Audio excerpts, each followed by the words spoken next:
At my sister's $150,000 wedding, I found my assigned seat outside the main ballroom right next to the kitchen trash cans.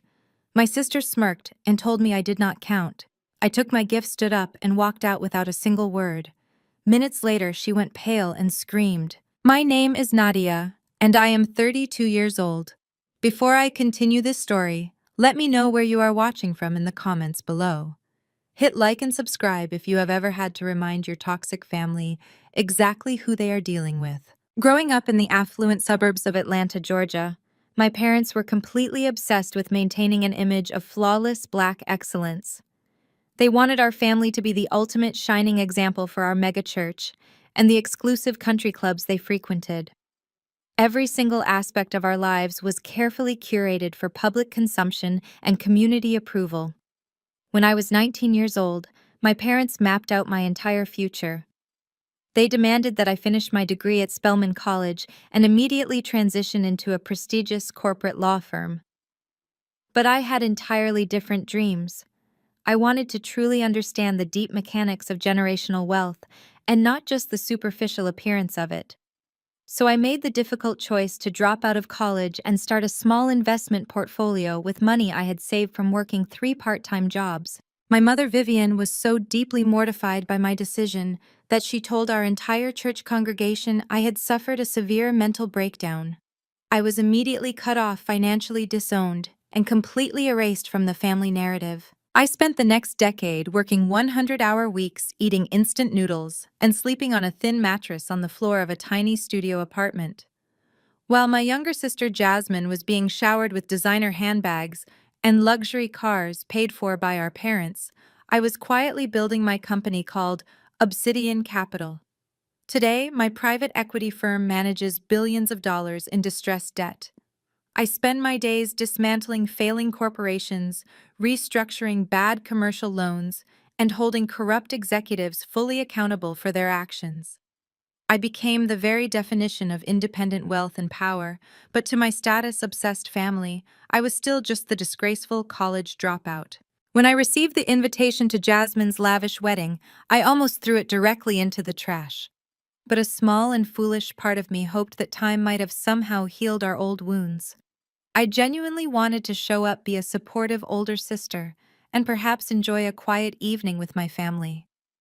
I purchased a custom emerald green silk gown in Milan specifically for the occasion, as a private celebration of my own recent corporate acquisitions. The wedding venue was the Buckhead Grand Hotel, which is a towering monument to old money and Southern extravagance. My parents had spared absolutely no expense renting out the entire top floor for the reception. They wanted this event to be the ultimate showcase of their social climbing abilities. That fragile hope I carried died the second I stepped into the grand foyer. My mother Vivian intercepted me before I could even check my coat at the door. She grabbed my arm with her manicured nails digging sharply into my skin.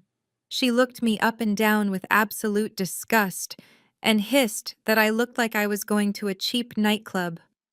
She accused me of intentionally trying to ruin her perfect evening. I tried to pull away from her grip, but she tightened her hold, dragging me away from the beautiful double doors of the main ballroom and pushing me roughly down a dimly lit service corridor. She told me that her new son-in-law Brad had family flying in all the way from Boston. Brad was the white man my sister was marrying, and my parents practically worshipped the ground he walked on. They genuinely believed that marrying into a wealthy white family from Massachusetts would somehow permanently elevate their own social status in Atlanta society. My mother pointed a trembling finger at my face and told me that I was a walking embarrassment. She said they could not risk a Spelman dropout, sitting at the main tables and interacting with wealthy trust fund heirs. She ordered me to stay completely out of sight and keep my mouth shut for the rest of the night. She forced me toward a wobbly metal folding chair that had been shoved into the dark corner of the hallway. It was positioned right next to the swinging kitchen doors. Every single time a waiter rushed past, the heavy scent of raw seafood and discarded appetizers washed over my face. Next to my sad little chair was a row of overflowing trash cans. I looked at my mother in total disbelief, but she simply turned on her designer heels and marched back to the glamour of the ballroom, leaving me sitting alone in the drafty corridor. I sat there for 20 minutes listening to the muffled sounds of live string quartets and clinking champagne glasses. Then the service doors swung open, and my sister Jasmine walked out clinging tightly to Brad's arm. Jasmine was 28 years old, and the undisputed golden child of our family. She was obsessed with social media and desperate to project an image of effortless wealth and perfection. She wore a custom lace wedding gown that probably cost more than my first car. When she saw me sitting by the trash cans, a cruel smirk spread across her perfectly made-up face. Jasmine stepped closer, looking down at me, as if I were a stranger begging for spare change. She told me that she had begged our mother to cross my name off the guest list entirely, but Vivian was too afraid of what the church ladies would whisper if her oldest daughter was missing from the family photos. Jasmine laughed a high-pitched sound and said that sitting next to the garbage was the exact perfect place for me. She told me to try not to let my scent ruin the atmosphere for her new wealthy in-laws. Brad stood next to her looking incredibly arrogant in his tailored tuxedo. He let out a condescending chuckle and told me to just keep my head down and let Jasmine have her perfect day. He looked at me with such immense superiority, fully believing the lie that he was a wealthy savior gracing our family with his presence. I did not cry or yell or cause a dramatic scene. Years of building a cutthroat private equity firm had taught me the extreme power of absolute composure. I simply stood up and smoothed out the wrinkles in my expensive silk gown. I reached into my clutch and pulled out a thick red envelope sealed with gold wax. Without saying a single word to either of them, I pushed past Brad and Jasmine and walked straight through the heavy double doors into the main ballroom. The room was blindingly bright, dripping in crystal chandeliers and thousands of imported white orchids. I ignored the confused stares of the affluent guests and walked directly to the sweetheart table at the front of the room. I placed the red envelope right in the center of Jasmine's gold-rimmed dinner plate. I took one last look at the extravagant room, turned on my heel, and walked out the front entrance of the hotel with my head held high. I walked out into the cool evening air where my driver was already pulling my Maybach around to the curb.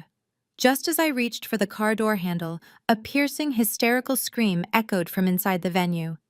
It was Jasmine's voice, and it was so loud and full of pure terror that it stopped the live band completely dead in their tracks. I sat back into the plush leather passenger seat of my car, letting the heavy doors close and shut out the noise of the city. The serene, soundproof environment of the luxury vehicle was a stark contrast to the absolute chaos I knew was erupting inside the hotel ballroom. I calmly instructed my driver to keep the engine running and wait a moment because I knew my family would be coming for me very soon. Less than 2 minutes later, the heavy glass front doors of the wedding venue burst wide open. My father Terrence and my new brother-in-law Brad sprinted out into the parking lot. Terrence was completely red in the face, with his veins popping out prominently against his neck. He looked absolutely frantic, scanning the brightly lit valet area until his angry eyes locked onto my vehicle. He ran up to the side of the car and began beating his fists violently against the tinted passenger window. I pressed the button to roll the window down just halfway, letting the cool night air and his enraged shouting fill the quiet cabin of the car. Terrence screamed at the top of his lungs, his voice echoing aggressively across the concrete parking lot. He demanded to know if I was completely insane. He accused me of putting a fake bank foreclosure notice inside his precious daughter's wedding card, screaming that I was a jealous, bitter woman trying to intentionally ruin the most important day of Jasmine's entire life. I looked at my father with a level of cold, clinical detachment that seemed to momentarily confuse him. I kept my voice perfectly even and quiet, forcing him to stop his frantic screaming just to hear my words. I told him that the legal document inside the red envelope was absolutely not a fake notice. I explained clearly that the sprawling $2.5 million mansion that Brad had supposedly purchased for Jasmine as a wedding gift was nothing but a fragile house of cards. The property was heavily mortgaged, leveraged 3 times over its actual value, and had officially gone into severe default over 6 months ago. I watched the color slowly drain from Terrence's face as I delivered the final devastating blow. I informed him that my private equity firm, Obsidian Capital, had purchased that exact distressed debt portfolio directly from the bank yesterday morning. I explained that I was now the sole legal owner of that immense debt, and they had exactly 48 hours to pack their bags and vacate my property before the county sheriff arrived to physically remove them from the premises. Brad went completely pale, his arrogant country club demeanor evaporating in an instant. He started sweating profusely, pulling nervously at the tight collar of his expensive tuxedo shirt. He stammered out a pathetic and weak defense, claiming that his family trust fund was simply tied up in complex international investments and that the defaulted mortgage was just a minor temporary liquidity issue. He tried desperately to project confidence to my father, but his voice was trembling so badly he could barely form a complete coherent sentence. I cut him off sharply, refusing to let him spin another ridiculous lie in my presence. I looked Brad dead in the eye and systematically dismantled his entire fabricated identity right there in the valet parking lot. I told him that I knew his family was completely financially bankrupt. I explained that my firm had run a full forensic financial background check on him and his parents months ago. I revealed that his parents had absolutely zero liquid assets. Their three shell companies were currently under active federal investigation for massive tax evasion, and he had married my sister for one pathetic reason only. He genuinely thought my father was a gullible, status-obsessed mark who would blindly fund his lavish lifestyle to keep up appearances. Terrence grabbed the window frame of my car, his eyes wide with a terrifying mixture of sheer panic and furious denial. He absolutely refused to believe that his perfect white son-in-law was a complete fraud. He screamed that I was lying out of spite, insisting that Brad was bringing generational wealth to our family name. Then, in a moment of desperate, blinding rage, my father confessed his own devastating financial secret. He yelled that he had drained his entire retirement savings account to pay for this extravagant $150,000 wedding because Brad's family money was supposedly temporarily frozen by the banks. I stared at my father as a profound sense of disgust washed over my entire body. He had spent his entire life preaching to me about strict financial responsibility, only to throw it all away for the cheap illusion of high society status. But my deep disgust quickly turned to absolute fury as I realized the darker truth behind his angry confession. I knew his financial situation better than he realized, and I knew he did not have that kind of money sitting in his personal retirement accounts. I leaned closer to the open window and told him that I knew exactly where that wedding money actually came from. I exposed his lie, stating that he had not drained his retirement at all. Instead, he had illegally withdrawn the funds from the generational inheritance trust that Big Mama, my grandmother, had left behind for the entire family. He had selfishly drained the family trust just to fund a ridiculous, flashy illusion for his golden child, sacrificing our real family wealth simply to impress a group of wealthy strangers at a country club. Before Terrence could even open his mouth to scream another defensive insult or deny my serious accusation, the piercing wail of police sirens filled the dark night sky. 3 Atlanta police cruisers tore through the venue entrance, their red and blue emergency lights flashing violently and casting harsh, bright shadows across the parking lot. The police vehicles screeched to a sudden halt, completely blocking the exit ramp and surrounding our position. 4 heavily armed police officers jumped out of their cruisers, moving with intense purpose.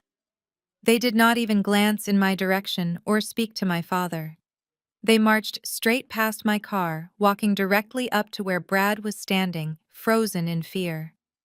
One tall officer grabbed Brad by the silk lapels of his tuxedo, spinning him around forcefully and slamming him hard against the hood of my Maybach. The sharp metallic click of handcuffs echoed loudly in the quiet night air. The arresting officer announced in a loud, clear voice that Bradford Miller was under arrest for interstate wire fraud and bank deception. I rolled my window up tight, sealing out my father's panicked screaming and Brad's pathetic sobbing. As my driver slowly navigated around the parked police cruisers and pulled out onto the main road, I looked back in the rearview mirror. The perfect high society wedding, the fake generational wealth, and my parents' desperate illusion of superiority were all burning to the ground exactly as they deserved. 4 days later, my phone rang. My mother, Vivian, was on the other end, using her sweetest, manipulative church voice. She insisted I attend our traditional Sunday dinner after the morning church service. She claimed the family needed to heal after the wedding. I knew exactly what this was. Sunday dinner was never just about passing the cornbread. It was a courtroom where my parents served as judge and jury, and I was the defendant. I agreed to go because I wanted to look them in the eye when I delivered my next lesson. I arrived at their sprawling Buckhead estate wearing a sharp, tailored designer pantsuit. The moment I stepped into the formal dining room, the tension was palpable. My father, Terrence, sat at the head of the mahogany table. Brad was sitting right next to him, casually eating a piece of fried chicken. Terrence had actually drained more of our family resources to post Brad's federal bail. Jasmine sat across from her new husband, wearing a designer silk blouse and clutching a tissue like a grieving widow. Before I could unfold my napkin, my mother slid a thick legal document across the table. It stopped in front of my plate. I glanced down and clearly saw it was a legal quitclaim deed. Vivian crossed her arms, staring at me with venom. She demanded I sign the legal deed immediately and transfer the $1 million debt of Jasmine's mansion back into my name, taking the financial burden off Brad's shoulders. She called it a necessary wedding apology for the spectacle I caused with the police. I looked at the document and then at my father. I asked him if he honestly thought a piece of paper could erase federal wire fraud. Terrence slammed his fist on the table, rattling the water glasses. He yelled that I was a bitter, spiteful woman, actively trying to destroy Black excellence by tearing down my own sister. He insisted Brad's arrest was a minor corporate misunderstanding and the Boston Trust Fund would clear everything up next month. He ordered me to sign the paper and fix the mess. Jasmine began producing crocodile tears, wiping her eyes dramatically. She looked at me with total disgust and accused me of being insanely jealous. She cried out that I was a miserable dropout who could not handle the fact that she had secured a perfect, wealthy white husband. She claimed I was using my debt collection business to punish her for achieving the fairy tale. I could never get. Brad sat back in his chair, licking grease off his fingers with a smug grin. His posture screamed absolute confidence. He genuinely believed the intense pressure of my traditional family would force me to cave, just like it did when I was a teenager. He thought I would sacrifice my sanity to keep the peace. I did not touch the pen. Instead, I picked up my phone and tapped the screen. I quietly accessed the dining room's central Bluetooth sound system, which Terrence installed last year to play gospel music during his sophisticated gatherings. I looked directly at Brad and told him his biggest mistake was assuming a Spelman dropout, did not know how to run a proper forensic background check. I pressed play on my phone. Brad's own voice blasted through the surround sound speakers echoing off the vaulted ceiling. The audio was crystal clear. It was a recorded phone call from 2 weeks ago between Brad and his cousin back in Massachusetts. Everyone at the table froze. He was laughing mockingly on the recording, calling my parents a bunch of gullible Atlanta snobs. He boasted about how incredibly easy it was to manipulate them. He bragged that this family was so desperate for a white son-in-law to parade around their country club that he could bleed them dry in a year. He stated that once he drained Terrence's accounts to pay off his massive gambling debts, he would dump Jasmine and disappear. The silence in the dining room was deafening. The recording stopped and the only sound was the air conditioning. Brad turned the color of chalk, dropping his chicken onto his plate. Jasmine stared at her new husband with her mouth wide open, her fake tears instantly drying up. I looked at my mother expecting to see the devastating realization of the truth wash over her face. I expected her to see that I was protecting them from a monster. Instead, Vivian lunged out of her chair. She reached across the corner of the table and slapped me hard across the face. The sharp crack echoed loudly in the room. My cheek burned, but I did not flinch. Vivian screamed at the top of her lungs, accusing me of faking the audio. She shrieked that I was a demonic force trying to poison her perfect family, because I was miserable and alone. She refused to accept the reality that she had sold her soul and her daughter's future for a complete lie. Just as she raised her hand to strike me a second time, the heavy brass doorbell rang, echoing through the massive house. Nobody moved. The maid hurried down the hall to answer the front door. We heard a brief commotion in the grand foyer, and then a woman pushed past the maid and marched straight into the formal dining room.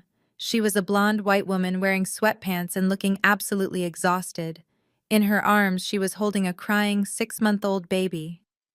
The woman stopped at the edge of the Persian rug and glared at Brad with pure, unfiltered hatred. She ignored my parents, keeping her furious eyes completely locked onto the man sitting next to my father.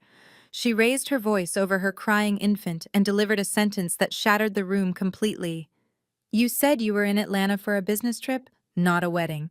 The dining room erupted into absolute chaos the second those words left her mouth. Jasmine let out a guttural shriek and threw her sweet tea across the table. The glass shattered against the mahogany wood, sending ice and brown liquid flying everywhere. Brad leaped up, backing away from the woman and infant as if they carried a plague. He held his hands up, stammering pathetic excuses about a massive misunderstanding. The woman shifted the baby, pulling a crumpled marriage certificate from her diaper bag and slamming it down on the soggy fried chicken. She introduced herself as Megan and informed the room she and Brad had been legally married in Massachusetts for 4 years. Jasmine collapsed onto the floor, weeping hysterically into her silk blouse. She screamed her perfect fairy tale was completely ruined and her life was over. But the truly sickening part of the afternoon was not Brad's betrayal.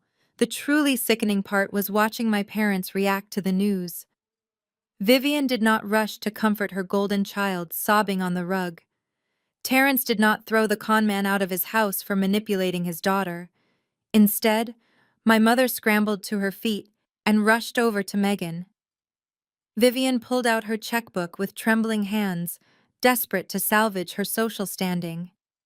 My mother begged this exhausted, betrayed woman to take $50,000 and quietly walk out the front door.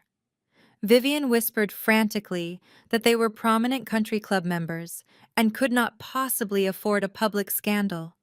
She told Megan to go back to Boston and pretend this nightmare never happened. Megan stared at my mother in complete disgust, slapping the checkbook out of Vivian's hands. The leather booklet hit the floor with a heavy thud, skidding under the dining chair. Megan yelled that no amount of dirty money could buy her silence. She swore she was going straight to the police to report Brad for bigamy and fraud. As Megan stormed out carrying her crying child, the heavy oak front door slammed shut. The loud noise echoed like a gunshot through the estate. The pristine illusion of black excellence they had meticulously built was completely shattered. But rather than face the harsh reality, Terrence turned his furious, bloodshot eyes directly on me. He marched around the table, pointing a shaking finger an inch from my face. He yelled that I purposely brought this woman here to ruin our family legacy. He screamed that I was a jealous, bitter dropout who could not stand to see my sister secure a wealthy white husband. He aggressively accused me of hiring an actress to destroy their social standing because I was miserable and alone. I looked at the man who was supposed to protect us and felt absolutely nothing but cold clinical detachment. I did not raise my voice in anger, and I did not shed a single emotional tear. I simply looked down at the forged quitclaim deed they had tried to force me to sign just minutes earlier. I looked Terrence dead in the eye and calmly broke down the exact timeline of his sheer stupidity. I told him that while he was busy calling me a complete failure for building my own business, Brad was busy draining their bank accounts dry. I explained that exactly 24 months ago, Brad targeted Jasmine at a charity gala specifically because she was wearing a $40,000 diamond necklace. I detailed how Brad convinced Terrence to invest $200,000 into a fake real estate venture back in Boston, a lucrative venture that never existed. I listed every single wire transfer my father made to Brad's offshore accounts, while simultaneously refusing to co-sign a small business loan for my first startup company. I laid out the cold, hard facts proving that Brad used my father's hard-earned money to pay off his Massachusetts mortgage and buy a brand new luxury vehicle for his secret wife. I told them they were so blinded by their desperate need for white validation that they handed the keys to their kingdom to a common criminal. I reminded Vivian how she bragged to the entire church congregation about her daughter's elite marriage, while ignoring the glaring fact that Brad never once introduced Jasmine to a single member of his actual family. I pointed out that his supposed trust fund was nothing but a cheap prop used to keep them hooked on the promise of generational wealth that would never materialize. Jasmine continued sobbing loudly on the floor, tightly clutching the wooden legs of the dining table, but my parents stood completely frozen in place. The brutal truth was finally staring them right in the face, stripping away every last ounce of their manufactured dignity and foolish pride. But Terence was a man completely consumed by his own immense arrogance and the dangerous sunk cost fallacy. Instead of apologizing to his daughters or calling the authorities, he simply adjusted his tailored suit jacket and lifted his chin. He looked down at me with a sickeningly smug expression that made my blood run entirely cold. He confidently declared that it does not matter what I do or what I think I know about his private finances. He proudly announced that he had already fixed the situation behind the scenes without my knowledge. He admitted with zero remorse that he used Big Mama's trust fund to clear Brad's other local debts just yesterday afternoon. He told me that they were going to save this marriage no matter what it took to protect their flawless public image. He insisted that Brad was going to legally divorce that woman in Boston, and they would simply pay off the local judge to keep the scandal permanently sealed. He smiled arrogantly, fully believing he had outsmarted me and won the ultimate victory. I froze completely still, quietly absorbing the absolute magnitude of his terrifying confession. Then a terrifying predatory smile spread slowly across my face. My predatory smile slowly faded into a mask of pure, absolute calculation. Terence stood at the head of the ruined dining table with his chest puffed out. He honestly believed his confession was a checkmate. He genuinely thought that stealing from his own family to protect a con artist was a display of ultimate patriarchal power. He looked at me, expecting me to crumble into defeat, because he controlled the purse strings of our family legacy. I asked him to repeat what he just said so there was absolutely no misunderstanding. Terence scoffed and crossed his arms over his tailored vest. He loudly proclaimed that he was the sole executor of Big Mama's estate. He boasted that he had every legal right to distribute the trust funds however he saw fit to maintain the pristine reputation of this family. He yelled that protecting Jasmine's marriage from a financial hiccup was his duty, and I had no power to question his authority. I let his booming voice echo off the crystal chandelier before I finally stood up from my chair. I walked slowly around the mahogany table, my heels clicking against the hardwood floor. I stopped right behind Brad's chair, looking directly at my father. I asked Terence if he remembered the night he threw me out of this exact house 10 long years ago. I reminded him how he screamed at me for turning down a full ride to law school because I wanted to pursue private equity. I reminded him how he packed my belongings in trash bags and left them on the porch. He told me that night I was a disgrace to our bloodline and would never see a single dime of the family money. Terence smirked and said he remembered it perfectly. He said it was the best thing he ever did because it taught me a harsh lesson about disrespecting his authority. I nodded slowly. I told him he was right about one thing. That night changed everything. But I asked him if he remembered who came to pick me up from the curb. Terence's smug expression faltered for a fraction of a second. Big Mama came to get me. I lived with her for 2 years while I built my first portfolio.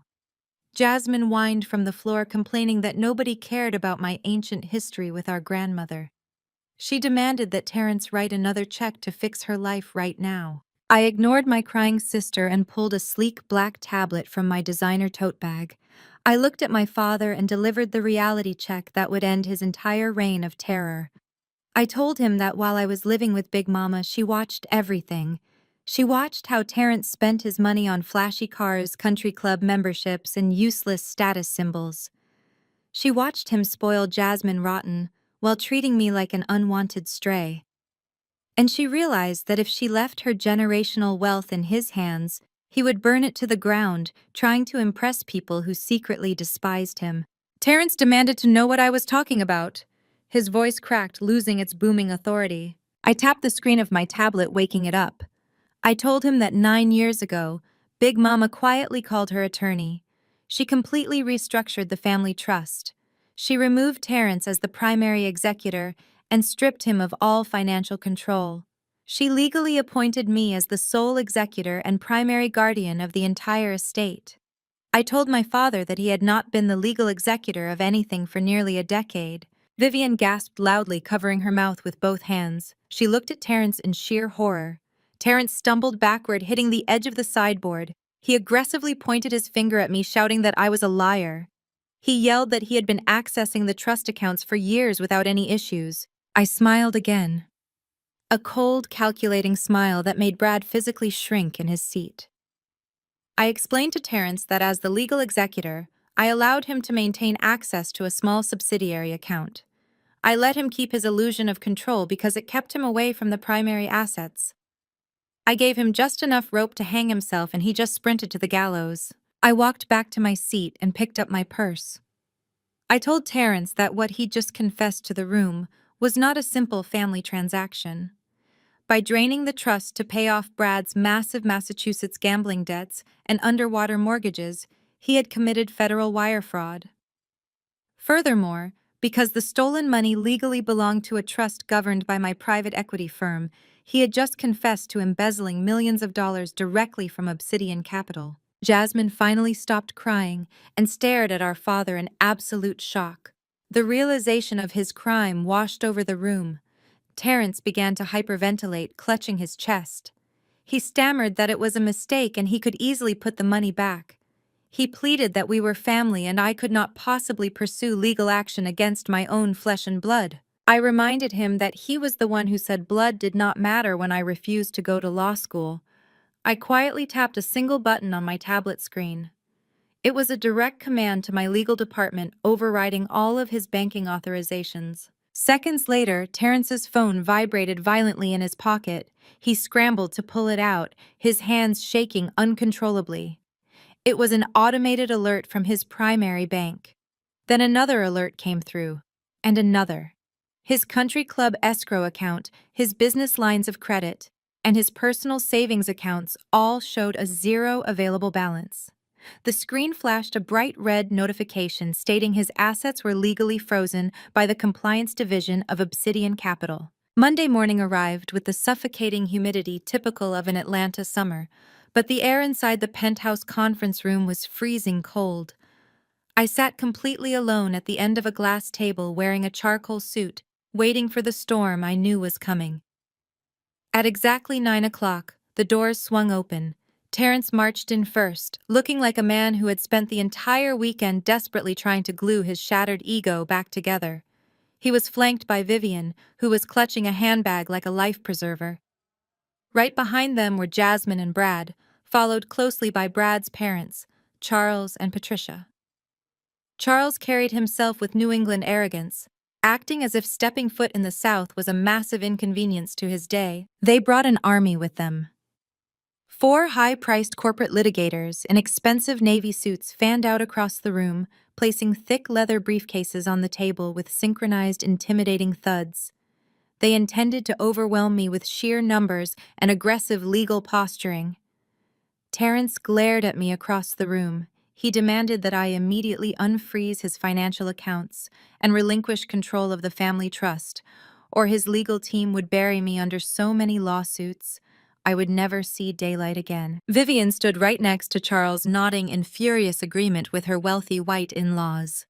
She crossed her arms and loudly declared that she was deeply embarrassed to have given birth to a daughter who would maliciously attack her own flesh and blood just to ruin a high society wedding.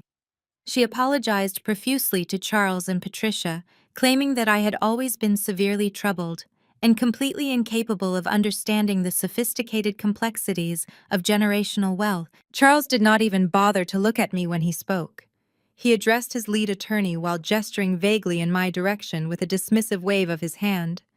He laughed, a dry, mocking sound, and called me an angry little girl playing with adult money. He told his lawyer to draft up whatever injunctions were necessary to force me to surrender the deeds and the trust funds. He claimed my temper tantrum was disrupting his son's honeymoon plans, and he wanted this ridiculous ghetto drama concluded by lunchtime so he could catch his private flight back to Boston. Brad sat next to his father, leaning back in his ergonomic leather chair with a sickeningly smug grin returning to his face. Having his wealthy white parents in the room suddenly gave him back his false bravado. He told me I was completely out of my league.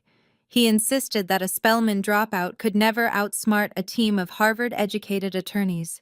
He demanded I sign the property transfers immediately, and maybe they would be generous enough to not press extortion charges against me. I did not raise my voice. I did not break eye contact. I did not display a single ounce of the emotional instability they desperately wanted to see.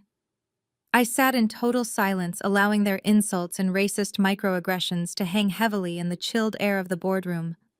The lead attorney cleared his throat and slid a massive stack of cease and desist orders across the glass table. He demanded my signature, threatening me with immediate financial ruin if I refused to comply. I looked down at their threatening paperwork and simply pushed it off the edge of the table. The documents scattered across the expensive carpet.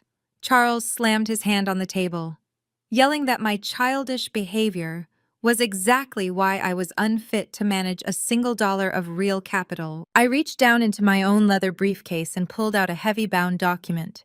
It was a 500-page forensic financial audit compiled by my top-tier compliance team at Obsidian Capital. I slid the massive binder across the long glass table. It stopped precisely in front of Charles. I finally spoke. Keeping my tone chillingly flat and absolutely devoid of any mercy, I told Charles that he was absolutely right about one thing.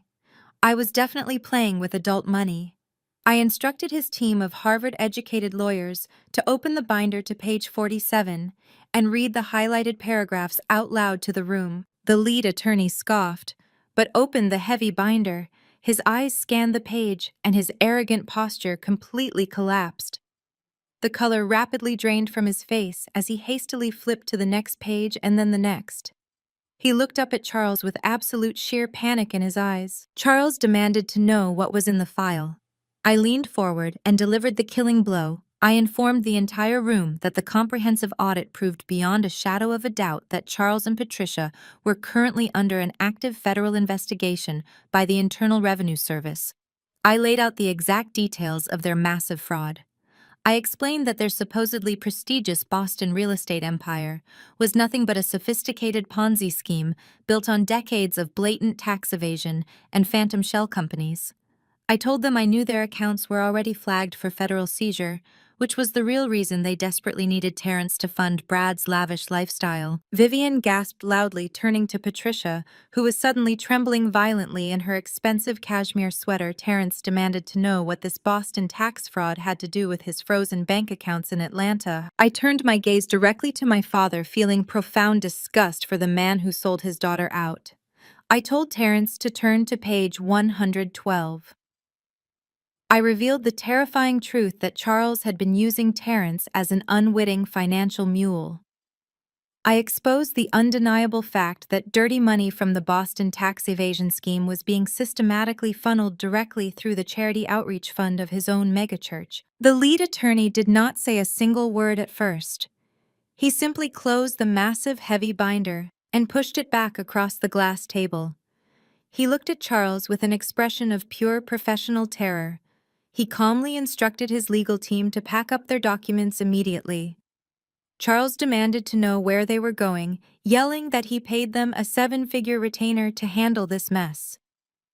The lead attorney firmly stated that his firm does not represent clients actively engaging in federal tax evasion and money laundering.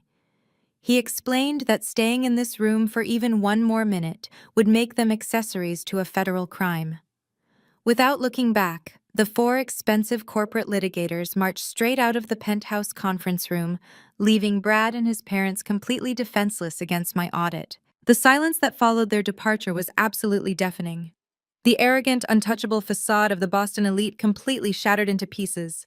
Charles turned violently toward my father, his face flushing a dangerous shade of crimson. All of his polite high society manners vanished in an instant, replaced by the raw, vicious racism he had been hiding behind his checkbook. Charles pointed a shaking finger at Terence and screamed that this was all a setup. He yelled that this desperate status-obsessed Atlanta family had intentionally trapped his innocent son. Patricia chimed in, her voice shrill and panicked, claiming that she always knew we were just trying to steal their good Boston name to elevate our own pathetic social standing. She accused my father of dragging their perfect family into his corrupt church charity schemes. Terence was completely cornered. The reality of a federal prison sentence was staring him right in the face. He tried to puff out his chest and yell back at Charles, but his voice cracked in sheer terror. He knew that the paper trail in my audit was absolutely flawless. Vivian stood next to him, shaking so violently that her diamond bracelets rattled against each other. My mother was terrified of losing her country club status, but she was even more terrified of wearing a prison jumpsuit. She looked at Charles and Patricia, and then made the most ruthless, cold-blooded decision I had ever witnessed in my entire life. Vivian screamed at the top of her lungs, pointing her manicured finger directly at her golden child. She yelled that Terence was completely innocent and had absolutely nothing to do with the fraudulent loan documents. My mother desperately blurted out that Jasmine was the one who signed every single piece of paperwork for Brad's shell companies. Vivian threw her own daughter completely under the bus without a single second of hesitation. She loudly confessed to the room that Jasmine was the sole legal guarantor on all the commercial loans, and therefore Jasmine was the only one legally responsible for the millions of dollars in stolen funds. The entire room froze. Jasmine stopped crying, her breath catching in her throat. She slowly turned her head to look at the woman who had spent the last 28 years treating her like an absolute princess. The profound horror washing over Jasmine's face was almost difficult to watch. She finally realized the terrifying truth about our parents. Vivian and Terence did not actually love her. They only loved the flawless image she provided for them. And the very second that perfect image threatened their own survival, they tossed her directly into the federal fire to save their own skins. Jasmine looked desperately at Brad, praying her husband would step in and defend her. But Brad just stared down at the expensive conference room carpet, refusing to make eye contact. He knew Vivian was right. He had purposely manipulated his naive, desperate wife into signing her name on every single fraudulent corporate document, thereby shielding himself and his parents from direct federal liability. Jasmine was left holding the bag for a multi-million-dollar financial conspiracy, and her own mother had just happily served her up to the authorities to protect my father's country club membership. Jasmine began to hyperventilate. The crushing weight of massive federal charges and millions of dollars in insurmountable debt came crashing down on her shoulders. She looked around the cold glass conference room, realizing that every single person she had ever trusted had completely betrayed her. Her husband was a con artist, her in-laws were racist criminals, and her parents were willing to let her rot in a federal penitentiary just to save face. Then Jasmine's panicked eyes slowly locked onto me. I sat at the end of the long glass table, completely untouched by the chaos, perfectly calm, and holding the only copy of the forensic audit that could destroy all of their lives. I was the college dropout they had banished to the hallway next to the kitchen trash cans just a few days ago. Now I was the only person in the entire world with the power and the capital to save her from complete annihilation. Jasmine let out a devastating, heartbreaking sob. She stumbled forward, her knees giving out from underneath her. She dropped completely to the floor right in the middle of the corporate boardroom. She crawled across the expensive carpet, tears streaming down her ruined makeup until she reached my chair. The golden child of the family grabbed the fabric of my designer skirt, sobbing uncontrollably. I looked down at her hands, desperately clutching my clothes. This was the exact same woman who had laughed condescendingly when I was ordered to leave the main ballroom of her extravagant wedding. She had spent her entire existence blindly following our mother's toxic playbook, believing that her light skin and her wealthy white husband made her inherently superior to me. She had mocked my long hours, my relentless ambition, and my decision to build my own private equity firm from the ground up. Now the harsh, brutal reality of the real world had shattered her fragile fantasy completely. She was begging a Spelman dropout to protect her from the devastating consequences of her own blinding vanity. Vivian shouted at Jasmine to get up off the floor, demanding that she stop embarrassing the family in front of Charles and Patricia. Even in the face of federal indictments, my mother was still entirely consumed by how her daughter's actions appeared to wealthy white people. But Jasmine did not listen to Vivian anymore. She tightened her grip on my skirt completely, ignoring our mother's frantic commands. Jasmine wept loudly, pleading with me to use my wealth and my legal team to protect her from going to prison. She told me she was terrified and admitted that she had been a complete fool. The entire room fell dead silent as everyone waited to see exactly how I would respond to the sister who had treated me like garbage her entire life. I quietly looked down at the top of Jasmine's perfectly styled head as she loudly sobbed into the fabric of my designer skirt. Her manicured fingers gripped the material with absolute desperation, staining the silk with her expensive foundation and mascara. The golden child of our family was utterly broken, completely shattered by the realization that her fairy tale marriage was nothing but a federal crime scene. I did not pull away from her grasp, but I also did not offer her a warm, comforting embrace.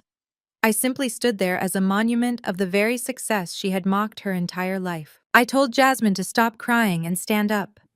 My voice was completely devoid of emotion, slicing through her hysterical sobs like a freshly sharpened blade. I informed her that I could easily have my legal team completely untangle her from Brad's fraudulent corporate loans. I explained that Obsidian Capital had the resources to legally isolate her signature and prove she signed those documents under extreme duress and deliberate manipulation. I watched a flicker of profound hope ignite in her bloodshot eyes. She scrambled to her feet, nodding frantically and thanking me repeatedly. But I raised my hand and stopped her pathetic gratitude. I told her my protection came with strict, non-negotiable terms. I reached into my leather briefcase and pulled out a separate folder containing a deeply comprehensive legal confession. I slid the thick document across the glass table right next to the massive forensic audit. I demanded that Jasmine sign the confession immediately. I explained that the document fully detailed every single one of Brad's illegal activities and explicitly admitted that our parents knew about the stolen funds. Furthermore, I demanded that she hand over her unlocked phone and provide every single password to her highly curated social media accounts. I told her I was taking complete control of her public narrative to ensure she could never again use her fake, flawless image to weaponize our family name against me. Vivian shrieked from the other side of the boardroom. My mother lunged forward, her face twisted into a mask of pure, unadulterated panic. She grabbed Jasmine's arm and yanked her away from the glass table. Vivian screamed that Jasmine could not possibly sign that confession because it would permanently destroy our family reputation at the country club and humiliate them in front of the entire church congregation. She demanded absolute family loyalty, insisting that they needed to present a united front to protect Terrence from going to federal prison. She ordered Jasmine to act like a dutiful daughter and sacrifice her own freedom to save their pristine Atlanta legacy. For the first time in 28 years, Jasmine did not immediately bow her head and blindly obey our mother. The sheer terror of facing federal prison had finally snapped the toxic umbilical cord connecting them. Jasmine violently yanked her arm out of Vivian's tight grip. She glared at our mother with a level of raw, visceral hatred I had never seen before. Jasmine screamed right back at Vivian, asking what family loyalty actually meant to a mother who literally just tried to sacrifice her own child to the authorities. She yelled that she was suffocating under the crushing weight of Vivian's impossible expectations. Jasmine laid her entire truth bare, crying out that she only married Brad because Vivian relentlessly pushed her to secure a wealthy white husband to elevate their social standing. She told our mother that she was absolutely sick and tired of being used as a beautiful silent prop for Vivian's ridiculous vanity projects.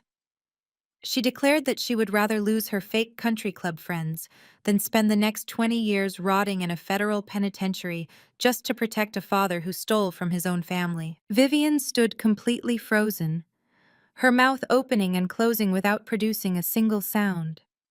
The perfectly constructed illusion of her maternal superiority had been violently ripped to shreds by her favorite child. Jasmine turned her back on our stunned mother and marched directly up to the glass table. Her hands were shaking violently, but her sudden resolve was completely unbroken. She picked up the heavy gold pen resting next to the confession document. Without hesitating for another second, she aggressively signed her name on every single page, finalizing her complete defection from our parents' toxic regime. She then unlocked her smartphone and slammed it down onto the glass surface right on top of the signed legal papers. She provided every password I demanded fully, surrendering her precious social media empire into my total control. I calmly collected the signed legal confession and her fully unlocked device, securing them safely inside my designer leather briefcase. I looked directly at Brad, who was sweating profusely in his chair. Perfectly aware that his own wife had just provided the federal government with the exact ammunition needed to lock him away for many long decades. I then turned my immediate attention to Terrence and Vivian, who were staring at me with twisted expressions of pure, unparalleled terror. They finally realized that their discarded college dropout daughter now held absolute power over their freedom, their finances, and their entire social existence. I zipped my heavy briefcase shut and slowly picked it up by the reinforced leather handle. I looked directly at my terrified parents and delivered my final devastating ultimatum. I kept my steady voice incredibly calm, ensuring every single word struck them with absolute lethal precision.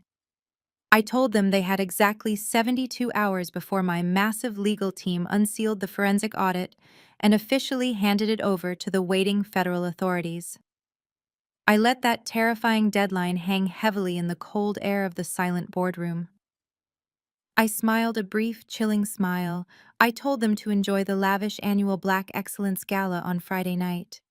Then I turned around and walked confidently out of the room, leaving them to choke on their own inevitable destruction. 48 hours later, the suffocating heat of an Atlanta Friday afternoon pressed against the floor-to-ceiling windows of the most exclusive salon in Buckhead. Vivian sat in the plush leather VIP chair, staring at her own reflection in the brightly lit vanity mirror. Her hands were trembling so violently that she dropped a tube of expensive red lipstick onto the marble counter. It rolled off and hit the floor, but she did not bend down to pick it up. She aggressively dabbed thick layers of designer concealer under her eyes, desperately trying to erase the dark, bruised circles of pure, sleepless terror that had settled on her face over the past 2 days. Her wealthy friends, the powerful wives of mega-church pastors and prominent local politicians, were sitting in the adjacent chairs, sipping complimentary champagne. One of them leaned over and asked about the nasty rumors circulating regarding Jasmine's wedding reception and the sudden police presence. Vivian did not even blink. She seamlessly slipped into her practiced mask of absolute delusion. She laughed a high-pitched, dismissive sound and loudly proclaimed that her oldest daughter Nadia was simply going through another one of her bitter phases. Vivian confidently lied to the entire room, claiming that Nadia was always inherently jealous of her younger sister. Because Jasmine had secured such a flawless marriage, Vivian doubled down on her ridiculous fantasy, telling her friends that Brad was a perfect gentleman from an elite Boston family. She completely fabricated a story about a minor misunderstanding with the valet service to explain away the police cars. She then shifted the conversation seamlessly, reminding everyone to bring their checkbooks to the annual Black Excellence Charity Gala that evening. She boasted that Terrence was preparing to launch their biggest community outreach fund, yet masking her mounting panic behind a wall of arrogant pride. Miles away inside the sprawling family mansion, Terrence was not bothering with makeup. He was in his dark wood-paneled study, sweating completely through his custom-tailored tuxedo shirt. He frantically shoved stacks of financial ledgers, offshore banking tokens, and bound stacks of physical $100 bills into a heavy leather duffel bag. Brad paced back and forth across the Persian rug, biting his fingernails down to the quick. Terrence slammed the duffel bag shut and grabbed Brad by the lapels of his suit, driving him back against the mahogany bookshelf. Terrence hissed that the plan was set in stone. They were going to host the gala tonight, collect over $1 million in silent auction bids and direct charity donations, and immediately wire every single cent into an untraceable Cayman Islands account. Terrence swore that by the time the federal authorities unsealed Nadia's audit on Monday morning, they would already be on a private jet to a country with absolutely no extradition laws. Brad nodded frantically, his arrogant Boston air persona completely shattered. He whined that Jasmine was becoming a liability. Terrence shoved him away in disgust, ordering him to keep his mouth shut and smile for the cameras. Upstairs, Vivian marched into Jasmine's old childhood bedroom. Jasmine was curled into a tight ball on the mattress, staring blankly at the wall, completely catatonic, after realizing her entire life was a federal crime. Vivian roughly grabbed her golden child by the arm, dragging her off the bed. She threw a shimmering gold designer gown at Jasmine's chest. Vivian coldly ordered her daughter to put the dress on, fix her ruined face, and smile perfectly for the donors. She warned Jasmine that if she showed a single ounce of weakness tonight, they would all be wearing orange prison jumpsuits by next week. The Black Excellence Gala began at 8 o'clock in the grand ballroom of the city's most expensive downtown hotel. It was a breathtaking display of opulent wealth and high society networking. Crystal chandeliers cast a warm golden glow over 500 of Atlanta's most elite doctors, lawyers, judges, and entrepreneurs. Waiters in crisp white uniforms circulated with trays of expensive champagne and caviar. Terrence and Vivian worked the massive room with desperate, terrifying efficiency. They smiled, they hugged, they kissed cheeks, and they eagerly collected massive donation checks from their wealthy peers. The illusion of their absolute perfection was holding together by a microscopic thread. Jasmine stood rigidly next to Brad near the ice sculpture, both of them gripping their champagne flutes so tightly their knuckles turned white. They looked like terrified hostages forced to perform in a twisted stage play. But the wealthy guests were too busy networking to notice the sheer panic radiating from the newlyweds. At exactly 9 o'clock, the live jazz band slowly faded out. Terrence and Vivian confidently walked up the carpeted steps to the main stage, standing behind a crystal podium bathed in bright white spotlights. Terrence tapped the microphone, producing a soft hum that brought the massive ballroom to a complete hush. He flashed his signature charismatic smile and began his grandstanding speech. He spoke passionately about the immense importance of generational wealth within the Black community. He preached about family loyalty, unwavering faith, and the absolute necessity of building up their local neighborhoods. Vivian stood right beside him, smiling beautifully, the ultimate picture of a devoted and successful matriarch. She looked out at the sea of wealthy donors, mentally calculating exactly how fast they could empty the charity escrow accounts. Terrence reached the emotional crescendo of his speech, raising his hands toward the ceiling as he declared that family values were the absolute bedrock of their entire financial empire. He opened his mouth to ask for the final round of massive donations. Right at that exact second, the heavy oak double doors at the very back of the grand ballroom swung violently open with a deafening crash. The sudden explosive noise echoed like a bomb going off in the cavernous room. The remaining ambient music abruptly stopped dead. Every single guest turned around in their seats, gasping in sheer shock. I stepped directly into the bright beam of the spotlight, wearing a razor-sharp, tailored white suit that cut through the darkness of the doorway like a blade. I did not come alone. I walked slowly and deliberately into the silent room, flanked perfectly by 4 massive muscular men wearing dark suits and communication earpieces. The ultimate reckoning had officially arrived completely uninvited. The collective gasp of 500 affluent guests sucked the oxygen right out of the room. I did not sneak in through the kitchen like they forced me to do. At the wedding, I strode straight down the center aisle of the ballroom with the absolute authority of a woman who owned the ground they stood on. My 4 security escorts moved in perfect synchronization around me, creating an impenetrable physical barrier against anyone who might think about approaching. I kept my chin high and my gaze locked directly onto the main stage where my mother was standing, frozen in terror. Vivian had been in the middle of delivering a tearful monologue about family loyalty and community enrichment. Now her mouth hung open, and her hands gripped the sides of the crystal podium so tightly that her knuckles turned white. She stammered a few syllables into the microphone before the feedback whine forced her to step back. Terrence stood right beside her, his charismatic smile melting off his face, as if it had been burned away by acid.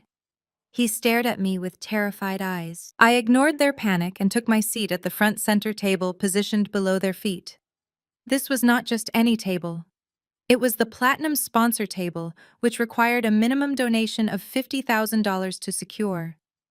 I had wired the funds from my account earlier that afternoon, ensuring I had the best view in the building to watch their empire collapse.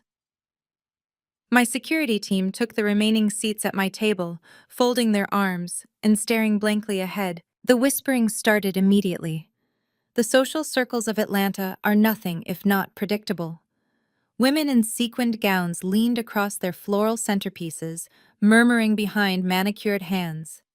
Pastors from neighboring megachurches exchanged confused glances with local politicians, wondering why the disgraced dropout daughter had just commandeered the most expensive table in the venue.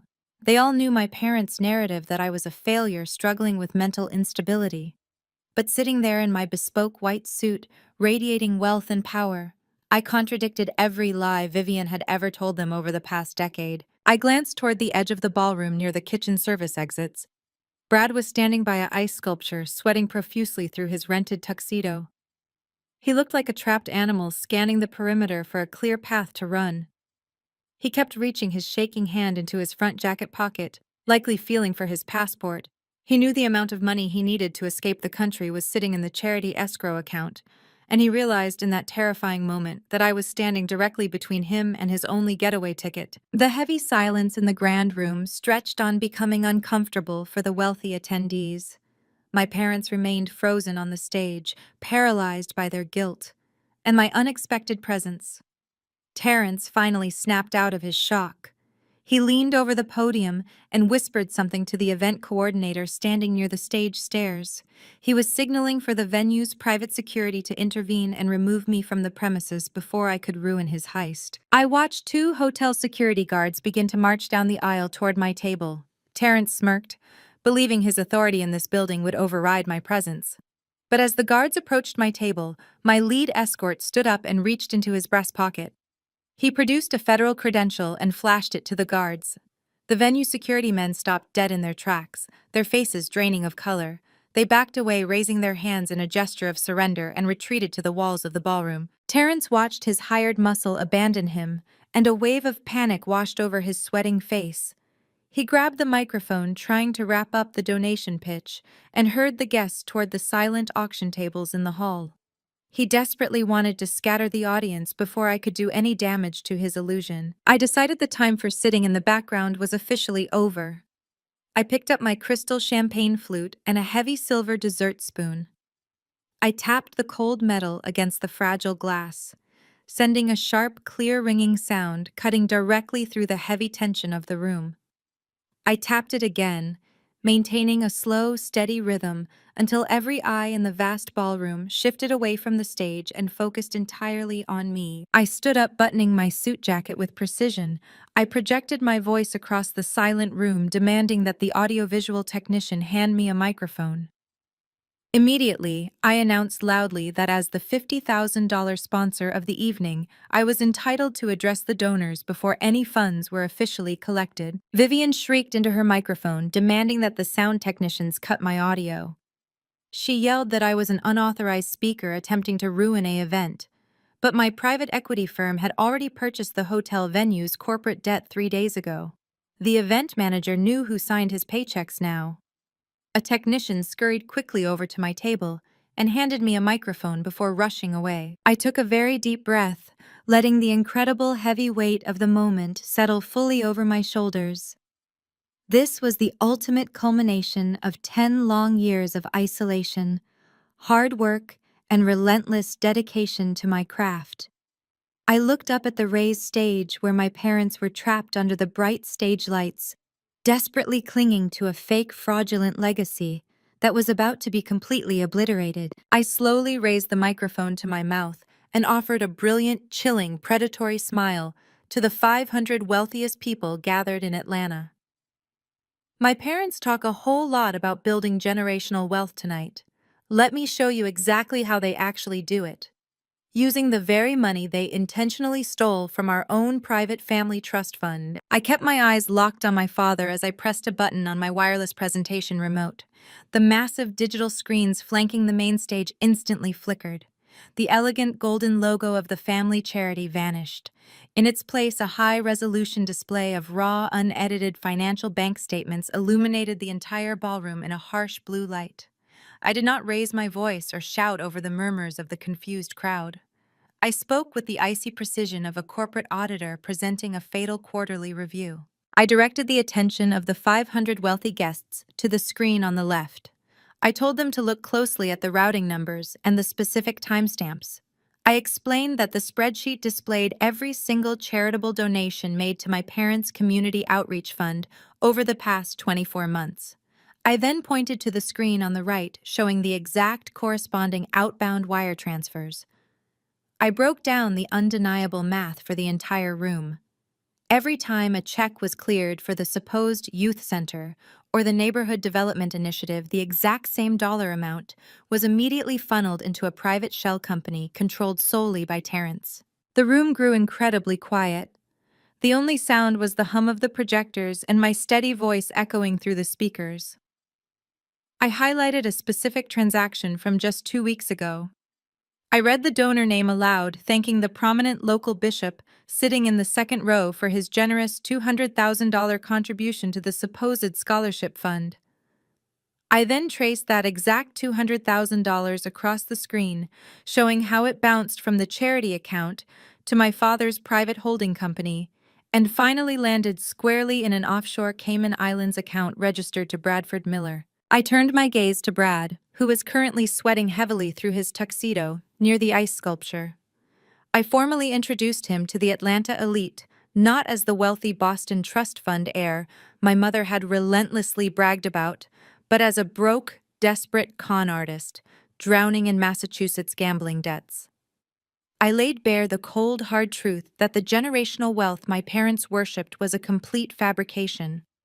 I told the room that Terrence and Vivian were so utterly blinded by their toxic obsession with securing a white son-in-law to parade around their country club that they happily financed his fraudulent lifestyle using stolen charity funds and embezzled money from my grandmother's trust. The reaction from the high society crowd was immediate and devastating. The polished facade of Southern etiquette shattered instantly. The bishop in the second row stood up, his face flushed with profound outrage, and signaled to his wife to grab her evening bag. A prominent city councilman who had just publicly endorsed my father's charity initiative pulled out his cell phone and frantically began dialing his legal team. Wealthy doctors and corporate executives murmured in sheer horror, realizing their generous tax-deductible donations had been used to pay off the bad debts of a white grifter. Chairs scraped loudly against the ballroom floor as people started standing up, actively distancing themselves from the main stage as if my parents had suddenly caught a highly contagious disease. Vivian stood at the crystal podium looking completely physically ill. Her perfectly styled hair and expensive designer gown could not hide the absolute terror radiating from her entire body. She tried to force a graceful smile, but her facial muscles simply refused to cooperate. She gripped the edges of the podium, swaying slightly on her expensive heels. The elite social circles she had spent decades ruthlessly climbing were crumbling to dust right before her eyes. The wealthy church ladies she desperately wanted to impress were currently staring at her with unfiltered, intense disgust. Vivian opened her mouth to speak, to offer some kind of elegant Southern excuse, but no words came out. The illusion of her flawless black excellence was permanently dead. Near the back of the room, Jasmine watched the screens in total horror. She saw the undeniable proof that her fairy tale marriage was entirely funded by stolen money and charity fraud. She looked at Brad, begging him silently to deny it. But Brad was already slowly inching his way toward the kitchen service doors, trying to quietly escape the ballroom before the situation escalated any further. He knew the paper trail on those giant screens was absolutely bulletproof. Terrence, however, could not accept his public execution. His massive ego simply would not allow him to stand on that stage and be humiliated by the daughter he had thrown away.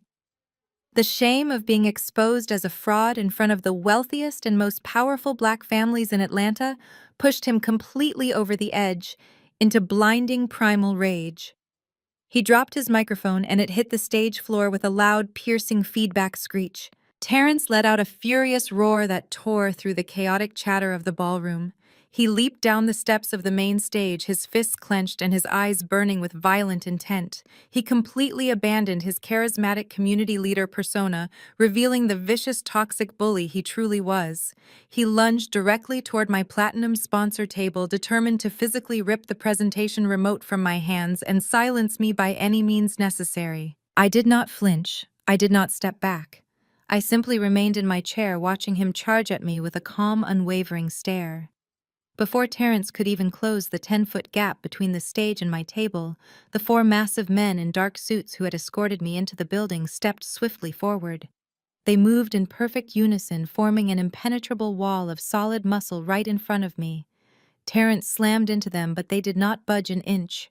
The lead man firmly grabbed my father's shoulder, stopping his violent momentum instantly. Terrence screamed at them to get out of his way, claiming he was the host of this exclusive event. The lead man did not argue or raise his voice. He simply reached inside his dark suit jacket, pulled out a heavy gold shield, and flashed it directly in my father's enraged face. He announced in a booming, commanding voice that they were special agents with the Federal Bureau of Investigation, and Terrence was officially under arrest. The entire ballroom erupted into absolute pandemonium the very second the federal agent flashed his gold badge. The polished elegance of the charity gala instantly evaporated into raw, visceral panic. Wealthy donors who had just been sipping imported champagne and adjusting their expensive diamond necklaces were now shoving each other out of the way, desperate to reach the main exits. The terrifying realization that they were sitting in the middle of an active federal crime scene sent the Atlanta elite scrambling for the doors. They cared about nothing but protecting their own reputations from the fallout of this massive financial scandal. Brad stood frozen near the massive swan ice sculpture. He watched the federal agents surround my father on the main stage, and the arrogant smirk completely melted off his face. The fake Boston Trust Fund heir suddenly realized that his entire elaborate con had just violently collapsed.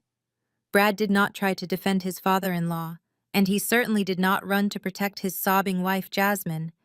He did exactly what cowards always do when they are finally cornered. He bolted. Brad turned on his heels and broke into a frantic, desperate sprint. He shoved roughly past a terrified elderly churchwoman, sending her crashing into a floral centerpiece. He kicked over a row of gold-painted Chiavari chairs, creating a chaotic obstacle course for anyone trying to pursue him. His panicked eyes were locked onto the heavy wooden swinging doors that led into the catering kitchen. It was the exact same kitchen entrance where my mother had cruelly banished me to sit next to the trash cans just days ago at his wedding. Brad hit the carpeted floor, running at full speed, fully intending to vanish through the service elevator and disappear into the humid Atlanta night. He threw his entire body weight against the heavy wooden doors, but the doors did not swing open. Instead, they were kicked violently outward from the other side. 3 more federal agents in tactical gear burst out of the kitchen, moving with terrifying, lethal speed. Brad tried to break his momentum, but the smooth leather soles of his expensive tuxedo shoes slipped on the polished ballroom floor. A massive federal agent lunged forward and brutally tackled Brad right around his waist. The impact lifted the con artist entirely off his feet. They flew through the air and crashed directly into a towering 10-tier pyramid of crystal champagne glasses. The deafening sound of shattering crystal and snapping wood echoed over the screaming crowd. Hundreds of expensive glass shards rained down on the carpet. Brad was pinned brutally against the floor, his custom tuxedo completely soaked in spilled champagne and his face pressed into the sticky carpet. He began sobbing hysterically, crying out that he demanded to call his father, claiming he had diplomatic immunity, and shouting a string of pathetic lies. The federal agent simply jammed a knee into Brad's spine and sharply clicked heavy steel handcuffs around his wrists. Back on the main stage, the situation was equally devastating. Terrence was violently spun around by the lead agent.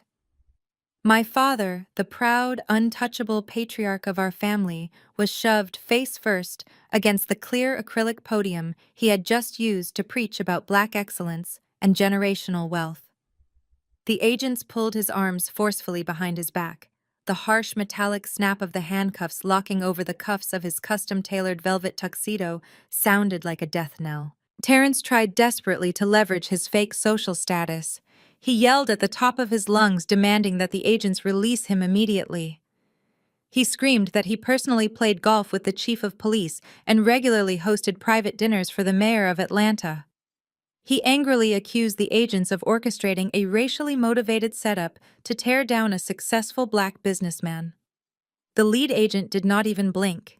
He leaned in close to my father's ear and coldly informed him that the mayor and the police chief were the exact individuals who had enthusiastically signed off on the federal arrest warrant after reviewing the massive financial audit provided by Obsidian Capital.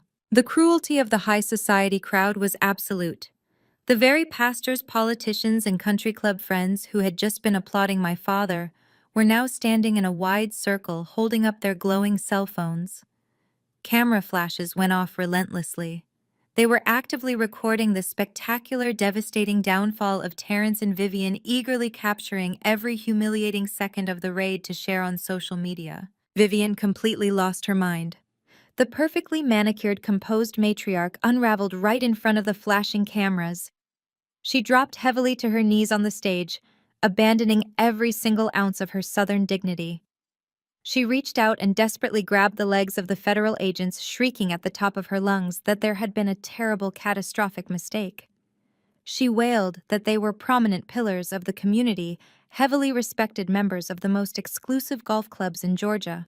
As she thrashed wildly on the stage floor, her expensive designer lace gown snagged on a microphone stand and tore loudly. The violent, erratic movement caused her perfectly pinned lace front wig to shift dramatically to the side, exposing her natural braided hair underneath. Vivian did not even care about her ruined aesthetic. She was completely consumed by the terrifying reality of impending federal prison time. In the corner of the ballroom, Jasmine stood completely paralyzed. She watched her fraudulent white prince bleeding and crying in a puddle of shattered glass, while her untouchable parents were being read their Miranda rights on a brightly lit stage. The fairy tale she had sacrificed her own sister to protect was burning to ash right before her very eyes. Vivian suddenly stopped screaming at the arresting agents. Her wild, panicked eyes scanned the chaotic ballroom until they locked onto me. I was still sitting calmly at the platinum sponsor table, entirely untouched by the destruction unfolding around me. Vivian realized the federal agents did not care about her country club status, but she knew I had the power and the capital to make this all go away. My mother scrambled off the stage, tearing the hem of her gown even further. She ran frantically across the ballroom floor, pushing past the recording guests. She lunged straight past my security guards and grabbed my arm with her manicured nails, digging deeply into my skin. Vivian looked at me with a face completely twisted by sheer terror and desperation. "Nadia, stop them," she screamed, her voice cracking with hysterical panic. "Tell them it is a mistake. We are your blood. We are your family." Vivian's frantic grip on my arm felt like the desperate clawing of a drowning woman. Her manicured nails, the ones she proudly flashed at the exclusive country club every single weekend, were now digging sharply into the pristine white fabric of my custom suit jacket. She looked up at me with wild, bloodshot eyes. Her expensive mascara was running in thick black rivers down her perfectly contoured cheeks. Her heavy lace front wig had shifted entirely off-center during her theatrical struggle on the stage, exposing the tightly braided hair underneath. She was an absolute wreck, completely stripped of her fake Southern charm and her manufactured black excellence. She repeated her frantic plea, sobbing uncontrollably and demanding I use my corporate power to call off the federal agents. She shrieked that we were blood and that a loyal daughter must always protect her family from public ruin. I did not raise my voice or show a single ounce of empathy for her pathetic display. I slowly looked down at her trembling hands. With slow, deliberate precision, I reached over and peeled her fingers off my jacket one by one. The physical rejection hit her harder than a physical blow. Stumbled backward, gasping for air, as if I had just knocked the wind right out of her lungs.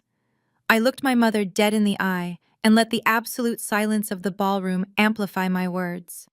I told her that she lost the right to invoke the sacred word family the very day she chose a fraudulent white con artist over her own flesh and blood.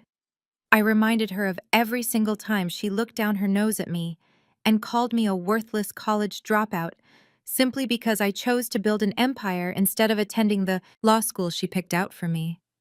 I reminded her of the brutal slap she delivered across my face at Sunday dinner, simply because I tried to warn her that Brad was bleeding our generational wealth entirely dry.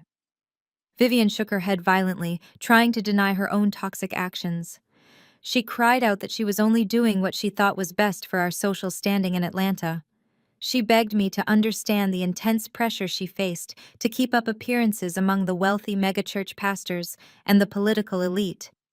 She claimed her intentions were always rooted in deep maternal love and protecting our prestigious family legacy from any scandalous gossip. I stepped closer to her, forcing her to look at the absolute ruin she had caused. I swept my hand toward the grand stage where Terrence was currently being read his Miranda rights by armed federal agents. I pointed toward the swinging kitchen doors where Brad was bleeding on the carpet in heavy steel handcuffs. I asked her if this humiliating public spectacle was the grand legacy she sacrificed my mental health to protect. I watched the horrible realization finally sink into her tear-stained face. She had traded her actual billionaire daughter for a cheap, racist illusion that landed her husband in a federal penitentiary. Vivian fell to her knees, clutching her torn designer gown.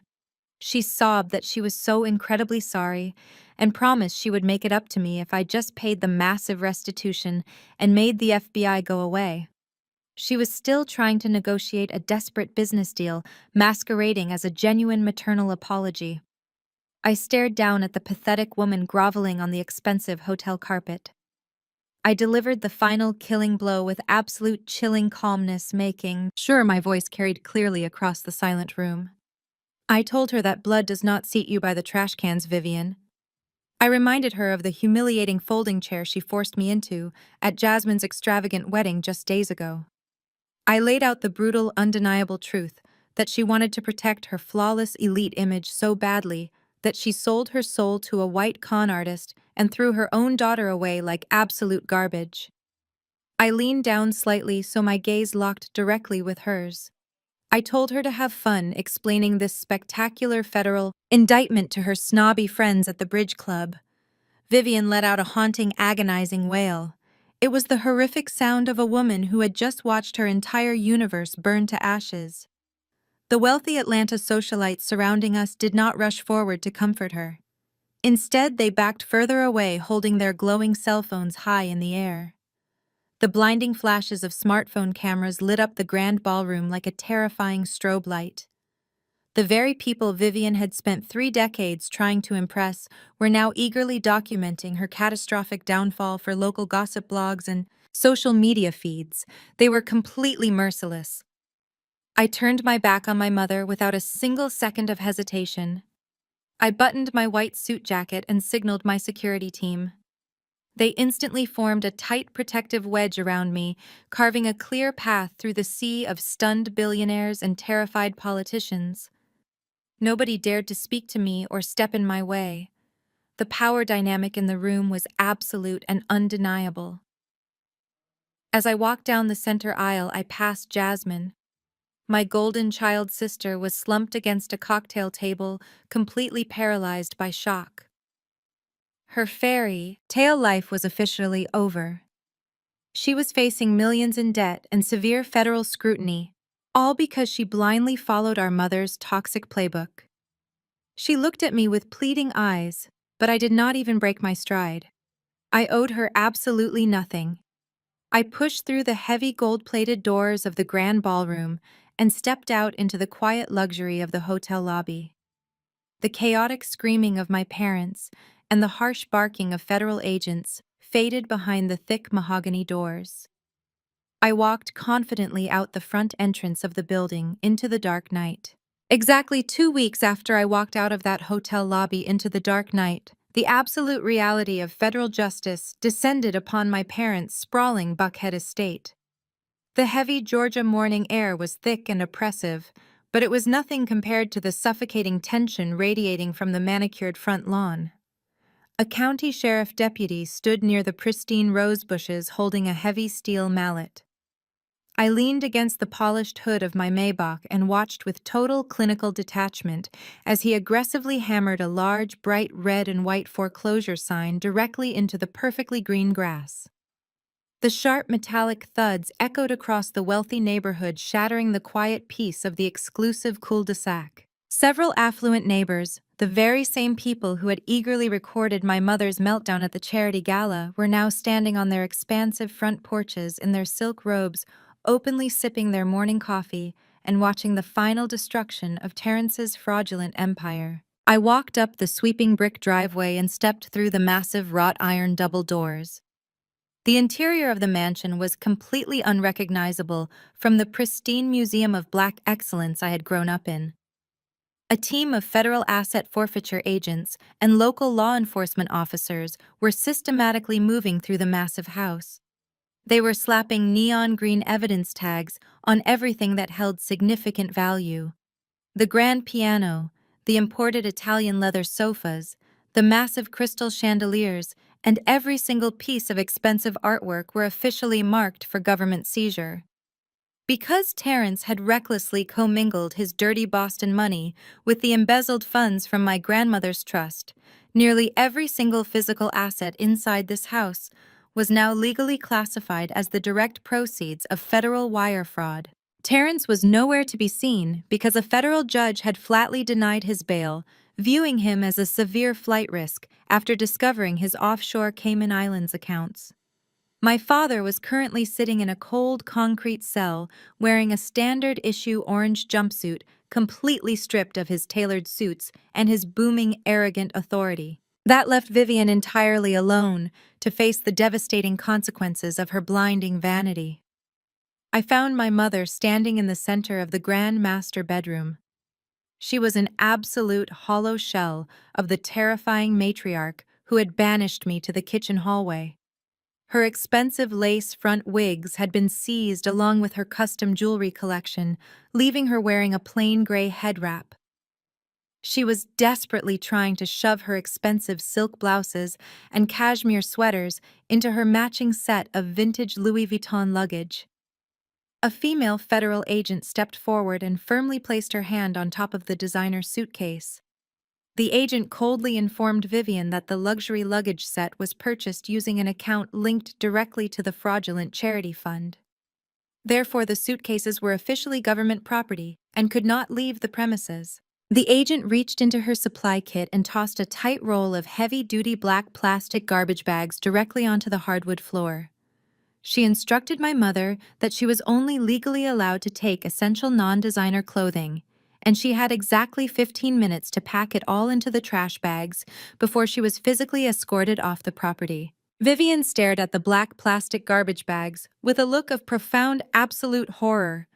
The sheer indignity of packing her life into trash bags completely broke whatever tiny fraction of sanity she had left. She spun around and locked her bloodshot, furious eyes on me. She lunged forward, pointing a shaking, manicured finger at my face. She unleashed a torrential flood of venomous curses, screaming that I was an unnatural, demonic daughter who was going to burn in hell for destroying my own flesh and blood. She shrieked that she was a highly respected woman of faith and that I would never ever find peace after bringing such a massive, catastrophic disgrace upon our sacred family name. I did not flinch, I did not raise my voice, and I certainly did not offer her a single ounce of pity. I simply reached into the pocket of my custom-tailored blazer and pulled out a crisp $50 bill. I walked slowly across the bedroom and held the money out, holding it suspended in the empty air between us. I looked my mother directly in the eyes and delivered my words with a quiet, terrifying, lethal precision. I reminded her of a rainy Tuesday night 10 years ago when I was a struggling college student. I reminded her how I had called her begging for a ride home because my car had broken down in a dangerous neighborhood and I had absolutely no money left. I reminded her that she had laughed into the phone, told me that my struggles were the price of disappointing her, and coldly ordered me to figure it out myself. I pushed the $50 bill directly into her shaking, sweaty palm. I told her to take an Uber. I told her to call a cheap rideshare and drag her black garbage bags out to the curb exactly like she told me to do when I was desperate and alone. Vivian looked down at the money in her hand and let out a broken, agonizing sob. Her knees buckled and she collapsed onto the floor weeping uncontrollably as the federal agents moved in to physically remove her from the mansion. I turned my back on my weeping mother and confidently walked down the sweeping grand staircase. I stepped out of the front doors, breathing in the thick, warm Georgia air. I walked down the long driveway, ignoring the whispering neighbors, and slid comfortably into the plush leather back seat of my waiting vehicle. I instructed my driver to take me back to my corporate headquarters in downtown Atlanta. As the luxury car quietly rolled out of the affluent neighborhood, my secure business phone began to vibrate aggressively in my pocket. The caller identification displayed an unknown local number, but I immediately answered the call anyway. A shaky, terrified voice echoed through the speaker. It was my sister Jasmine calling. My golden child sister was crying hysterically from a cheap roach-infested motel off Interstate 20. She had been frantically digging through the single canvas duffel bag of personal belongings the feds had allowed Brad to keep before they hauled him away in handcuffs. She told me that she had found a hidden compartment ripped into the inner lining of the bag. Jasmine gasped for air, sobbing that she had just discovered something incredibly dangerous that the federal authorities completely missed during their raid. She told me she had found a heavy antique brass safety deposit box key. The sleek black Maybach idled smoothly in the reserved parking spot outside the imposing granite facade of the First National Bank of Atlanta. I sat in the plush leather passenger seat, watching the heavy rain slide down the tinted windows. Next to me, Jasmine was curled into a tight, trembling ball of anxiety. Her designer clothes looked entirely out of place, hanging loosely on her suddenly fragile frame. Her manicured hands tightly clutched the heavy antique brass safety deposit box key she had discovered hidden in the lining of Brad's confiscated duffel bag. We were about to uncover exactly what kind of monster my parents had welcomed into our family. I instructed my security team to remain by the vehicle and walked with my sister through the revolving glass doors of the bank. The branch manager immediately recognized me and ushered us past the long lines of waiting customers directly into the highly secure subterranean vault. Jasmine handed the brass key to the vault attendant with shaking fingers. The attendant used the bank's master key in tandem with Brad's key to unlock a long, heavy steel drawer. He slid the metal box out, placed it on a polished wooden table in a private viewing room, and quietly closed the door, leaving us completely alone. Jasmine stared at the closed metal box as if it were a live explosive. I did not wait for her to gather her courage. I stepped forward, flipped the metal latch, and pushed the heavy lid open. I fully expected to find offshore bank account tokens, forged property deeds, or perhaps fake passports under various aliases. What I actually found was infinitely more terrifying. The metal box was packed entirely with thick, bound legal documents. I pulled out the top folder and flipped it open. It was a massive, comprehensive life insurance policy. I scanned the beneficiary line and felt a cold, sharp chill run straight down my spine. The policy was taken out exactly 6 months ago. It was a $10 million term life policy. The insured individual was my father, Terrence. The sole primary beneficiary was Bradford Miller. I quickly grabbed this next folder, and then the next. The reality of Brad's horrifying endgame became absolutely undeniable. There was a separate $8 million policy taken out on Vivian, and beneath that a staggering $15 million policy taken out on my sister Jasmine. All of them listed Brad as the absolute sole beneficiary. Every single policy had an accelerated payout clause, specifically covering accidental death or sudden fatal illness. I dropped the heavy folders onto the wooden table. The loud smack echoed in the small, quiet viewing room. I looked at Jasmine, who was staring at the documents with wide, unblinking eyes. The color drained entirely from her face, leaving her looking like a porcelain doll about to shatter into a million pieces. I did not sugarcoat the terrifying truth. I looked my sister dead in the eye and laid out the brutal, undeniable facts. I told her that Brad was not simply a slick con artist trying to drain our parents' retirement accounts. I explained that Brad's financial debts in Boston were so massive, so completely insurmountable, that stealing Terrence's church charity funds was never going to be enough to save him. I pointed directly at the $15 million policy bearing her name. I told Jasmine that once the bank started calling in Brad's fraudulent loans, he had a very specific, very permanent backup plan. Brad was planning to kill her. Jasmine let out a choked, agonizing sound. She stumbled backward, hitting the wall of the secure viewing room, and slowly slid down until she was sitting on the cold marble floor. The flawless illusion she had sacrificed everything to protect had just morphed into a horrific nightmare. She realized with absolute crushing clarity that the charming, wealthy white husband my parents had practically worshipped was actually actively planning to murder their entire family for a massive insurance payout. She wept openly, clutching her knees to her chest. Jasmine cried out that she was so incredibly stupid. She admitted that she ignored every single red flag because Vivian constantly pressured her to maintain the perfect image of a high society Atlanta marriage. She sobbed that she almost lost her actual life simply because she wanted to prove she was better than the sister our parents had discarded. I stood over her, feeling a strange, complex mixture of profound disgust and sudden, overwhelming responsibility. This was the exact toxic rot I had spent 10 years trying to escape. My parents' deep obsession with white validation and country club status had literally invited a murderous predator right through their front door.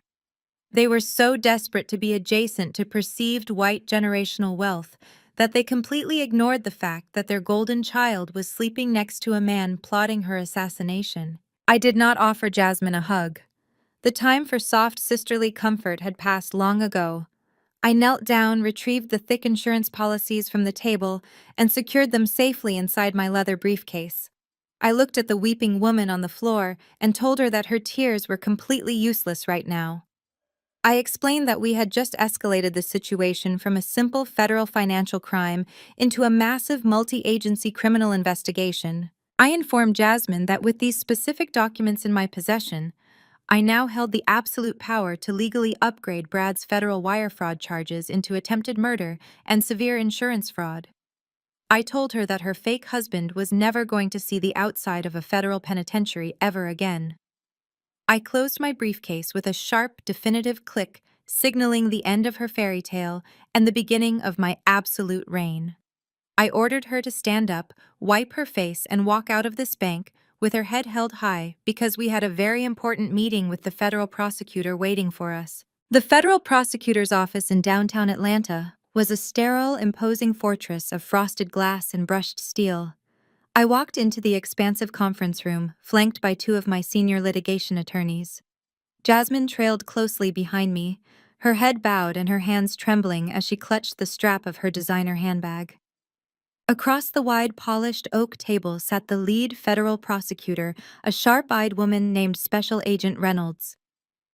She had spent the last 72 hours methodically dismantling my parents' fraudulent charity empire, and she looked incredibly pleased with her swift progress. Reynolds confidently slid a blue legal folder across the table toward me. She announced that Bradford Miller had officially caved during his initial interrogation. He had desperately offered up Terrence as the primary mastermind of the money laundering operation in exchange for a highly favorable plea deal. The prosecutor explained that because Brad was a first-time offender and had provided crucial bank routing numbers, he was looking at a very comfortable 5-year sentence in a minimum security white-collar facility. He would likely be out in 3 years with good behavior. I did not touch the blue folder. I sat back in my plush leather chair, maintaining absolute perfect stillness. I looked at the prosecutor and told her that a 5-year sentence in a country club prison for stealing millions of dollars from an inner-city charity was completely unacceptable. I stated clearly that Brad was a predator who specifically targeted and manipulated an insecure black family to fund his Massachusetts debts. Reynolds sighed, leaning forward with a patronizing bureaucratic smile. She tried to explain the complex realities of federal plea bargains, insisting that securing a conviction against my father Terrence was her absolute top priority. She claimed that letting Brad off with a lighter sentence was simply the necessary cost of doing federal business. I did not argue with her.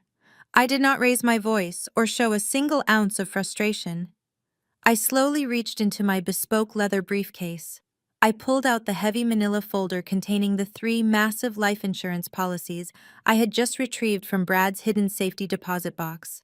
I slid the thick stack of documents across the polished oak table.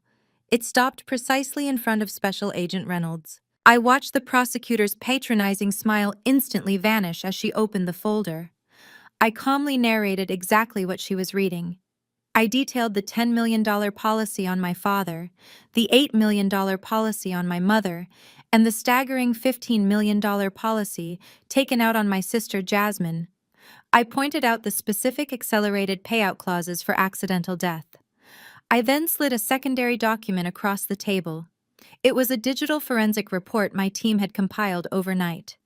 The report showed Brad's recent internet search history retrieved from his confiscated laptop. He had been extensively researching untraceable poisons, lethal dosages of common prescription medications, and the specific response times of emergency services in my parents' wealthy suburban zip code. I told the federal prosecutor that she was no longer negotiating a simple financial plea deal for a white-collar con artist. I informed her that she was currently holding absolute, irrefutable proof of massive insurance fraud and a highly premeditated triple homicide plot. I demanded she tear up the 5-year plea agreement immediately. I insisted she upgrade Brad's charges to attempted murder and ensure he never saw the outside of a maximum security federal penitentiary ever again. Reynolds stared at the horrifying documents, her face completely pale. The sheer magnitude of Brad's monstrous endgame was undeniable. She slowly closed the folder, her hands shaking slightly. She looked at me with profound newfound respect.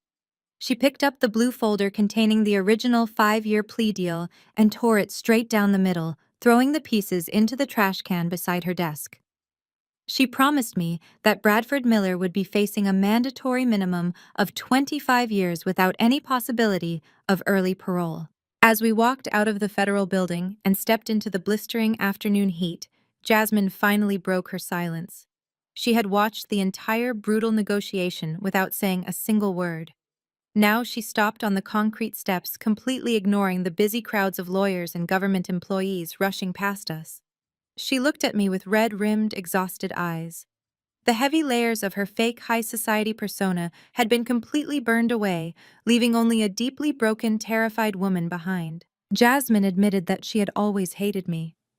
She confessed that her vicious cruelty at the wedding and her relentless bullying throughout our entire childhood was never actually about my physical appearance or my decision to drop out of Spelman. She choked back a sob and revealed the ugly, honest truth. She hated me because I was smart enough and brave enough to see straight through our parents' toxic, fraudulent facade. I had the profound courage to walk away from their suffocating expectations and build something incredibly real while she was completely trapped by her desperate need for their conditional approval. She cried, admitting that she sacrificed her own identity and almost lost her actual life, simply because she wanted to be the perfect golden child, standing next to the perfect wealthy white husband. She told me she was deeply, intensely envious of my absolute freedom. I looked at my younger sister standing broken on the courthouse steps. I did not offer her a comforting hug or a sympathetic smile. I simply told her that freedom is never given freely. It must be violently seized from the people who desperately want to keep you chained to their own failures. I told her the first step toward actual freedom was facing the massive mountain of debt she had foolishly signed her name to. Before Jasmine could respond, my secure business phone vibrated sharply in my pocket. I pulled it out, checking the caller identification. It was an automated message from the Federal Detention Center located on the outskirts of Atlanta. My father, Terrence, was calling from lockup. He had officially used his one allowed phone call for the day. He did not call his expensive defense attorney. He did not call Vivian, who was currently packing her life into garbage bags at the foreclosed mansion. Terrence requested a visitor. He only wanted to see me. The Federal Detention Center in downtown Atlanta was a massive concrete fortress, devoid of any natural light or southern charm. I walked through the heavy security doors, wearing a pristine black tailored suit, and carried a single leather portfolio. The fluorescent lights buzzed overhead, casting a sickly yellow glow on the sterile white walls. A female guard escorted me into the private visitation room. The room smelled strongly of bleach and old coffee. I sat down at the cold steel table and folded my hands, waiting patiently for the man who used to dictate my entire existence. A heavy metal door on the opposite side of the room buzzed loudly and slid open. Terrence shuffled into the visitation room, wearing a shapeless orange jumpsuit and cheap canvas slip-on shoes. The transformation was absolutely staggering. My father had spent his entire adult life meticulously curating his image as a wealthy, untouchable pillar of the Atlanta elite community. Now the expensive haircuts and luxury colognes were gone. He looked incredibly old and deeply exhausted. His posture was slumped, and his shoulders sagged under the heavy weight of his impending federal prison sentence. He sat down heavily in the metal chair across from me. He looked at my designer suit and my perfectly styled hair. I fully expected him to drop his head and finally offer a genuine apology for stealing my inheritance and sacrificing my mental health to protect a white con artist. I thought the stark, terrifying reality of federal lockup might have finally broken his massive ego. But I was completely wrong. Toxic narcissism does not simply evaporate behind steel bars. Terrence leaned forward and placed his chained hands on the metal table. He did not ask how I was doing. He did not express any remorse for funding a man who took out a massive life insurance policy on his own daughter. Instead, his face twisted into a familiar mask of arrogant condescension. He looked me directly in the eye and aggressively demanded to know why my corporate lawyers had not yet arranged for his bail. He lowered his voice to a harsh whisper and scolded me as if I were a disobedient child interrupting a church service.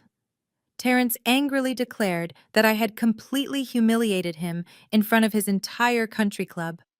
He insisted that a loyal daughter would have used her private equity firm to save the family quietly.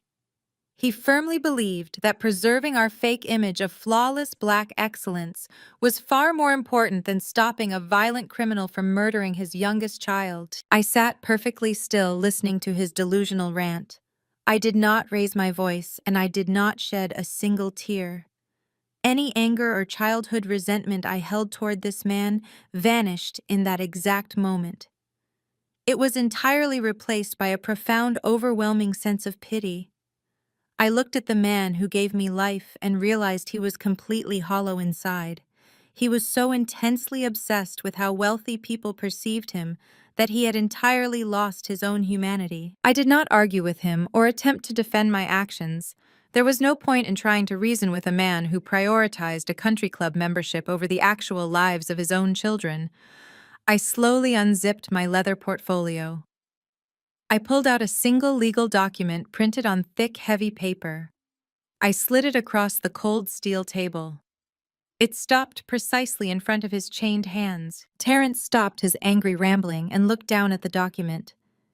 He frowned and asked if it was a legal strategy from my corporate team to transfer his frozen assets into a hidden offshore account. I looked him dead in the eye and shattered his final delusion.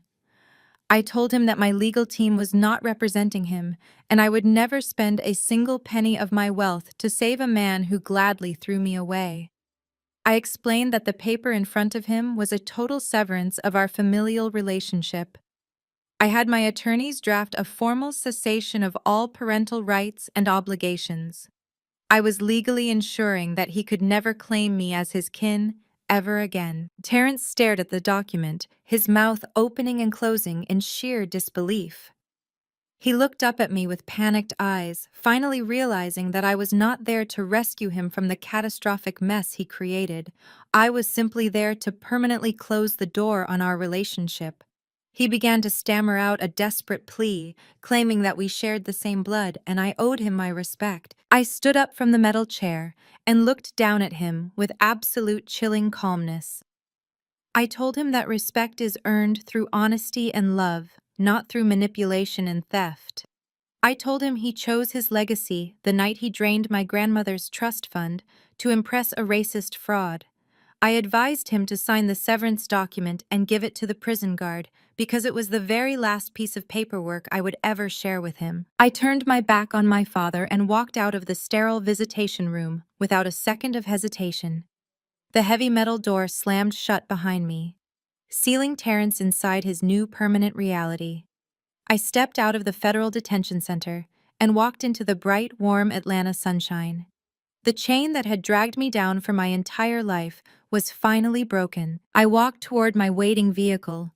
Just as my driver opened the car door, my phone buzzed aggressively in my pocket. The screen showed an urgent security alert.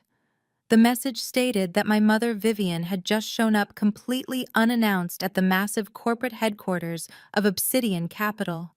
The notification warned that she was causing a massive scene in the main glass lobby, aggressively demanding to see the chief executive officer immediately. I walked through the revolving glass doors of my corporate headquarters with my security team close behind me. The polished marble lobby of Obsidian Capital was usually a sanctuary of quiet professional efficiency, but today the serene atmosphere was completely shattered. My mother Vivian was standing aggressively over the curved reception desk. She looked absolutely haggard and entirely unrecognizable from the pristine high society matriarch she pretended to be just a few short weeks ago. Her expensive designer clothes were permanently replaced by a wrinkled linen blouse and cheap slacks. She was not wearing her custom lace front wig.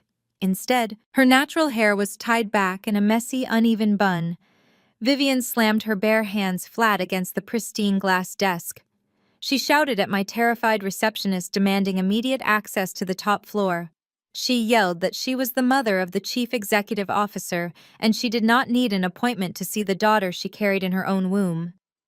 The receptionist nervously picked up the phone to call building security, but I signaled for her to put it down. I stepped out of the shadow of the entryway and walked slowly forward. I walked across the vast lobby floor. The sharp click of my designer heels echoed loudly against the marble, instantly drawing my mother's frantic attention. Vivian spun around and locked her desperate bloodshot eyes on me. For a fraction of a second, she tried to stand up straight and project her old, familiar dominance. She tried to summon the haughty, arrogant glare she had used to terrorize me throughout my entire childhood, but she simply did not have the power anymore. She was a broken, destitute woman standing in the middle of an empire she had never built. She rushed toward me, but my security guards immediately stepped forward, blocking her path. Vivian stopped short, pointing a shaking finger directly at my face. She demanded that I instruct my guards to step aside. She yelled that she was my mother and commanded absolute respect. I looked at her with total clinical indifference. I told her that respect is a currency she officially ran out of the night she tried to sacrifice my sister to a federal prosecutor just to save her country club membership. Vivian ignored my brutal honesty and immediately launched into a hysterical rant. She completely bypassed any sort of maternal apology and went straight to demanding financial compensation. She shrieked that she was currently living in a cheap, filthy apartment complex on the wrong side of Atlanta. She yelled that she had to sell her wedding ring just to afford basic groceries because the government had seized every single bank account associated with my father's fraudulent church charity. Then she delivered the most insanely delusional demand I had ever heard. Vivian looked around my massive corporate lobby and loudly declared that she was owed a significant percentage of my firm. She aggressively claimed that she gave birth to me, clothed me, and fed me. She yelled that my entire existence was solely thanks to her maternal sacrifice, and therefore she was legally and morally entitled to a massive cut of my corporate profits to fund her retirement. She demanded a check for $5 million and a luxury condominium in Buckhead, insisting it was the absolute least I could do to repay her for raising me. I stood perfectly still, letting her pathetic, greedy demands hang heavily in the chilled air of the expansive lobby right now. Several of my corporate employees had stopped walking and were openly staring at the psychotic woman screaming at their boss. I did not feel a single ounce of embarrassment. I wanted them to see exactly what kind of monster I had successfully defeated. I looked my mother dead in the eye and completely dismantled her delusional maternal entitlement. I kept my voice incredibly calm, delivering each word with lethal precision. I told Vivian that giving birth is a biological function, not a blank check for lifelong financial extortion. I reminded her of the endless times she mocked me.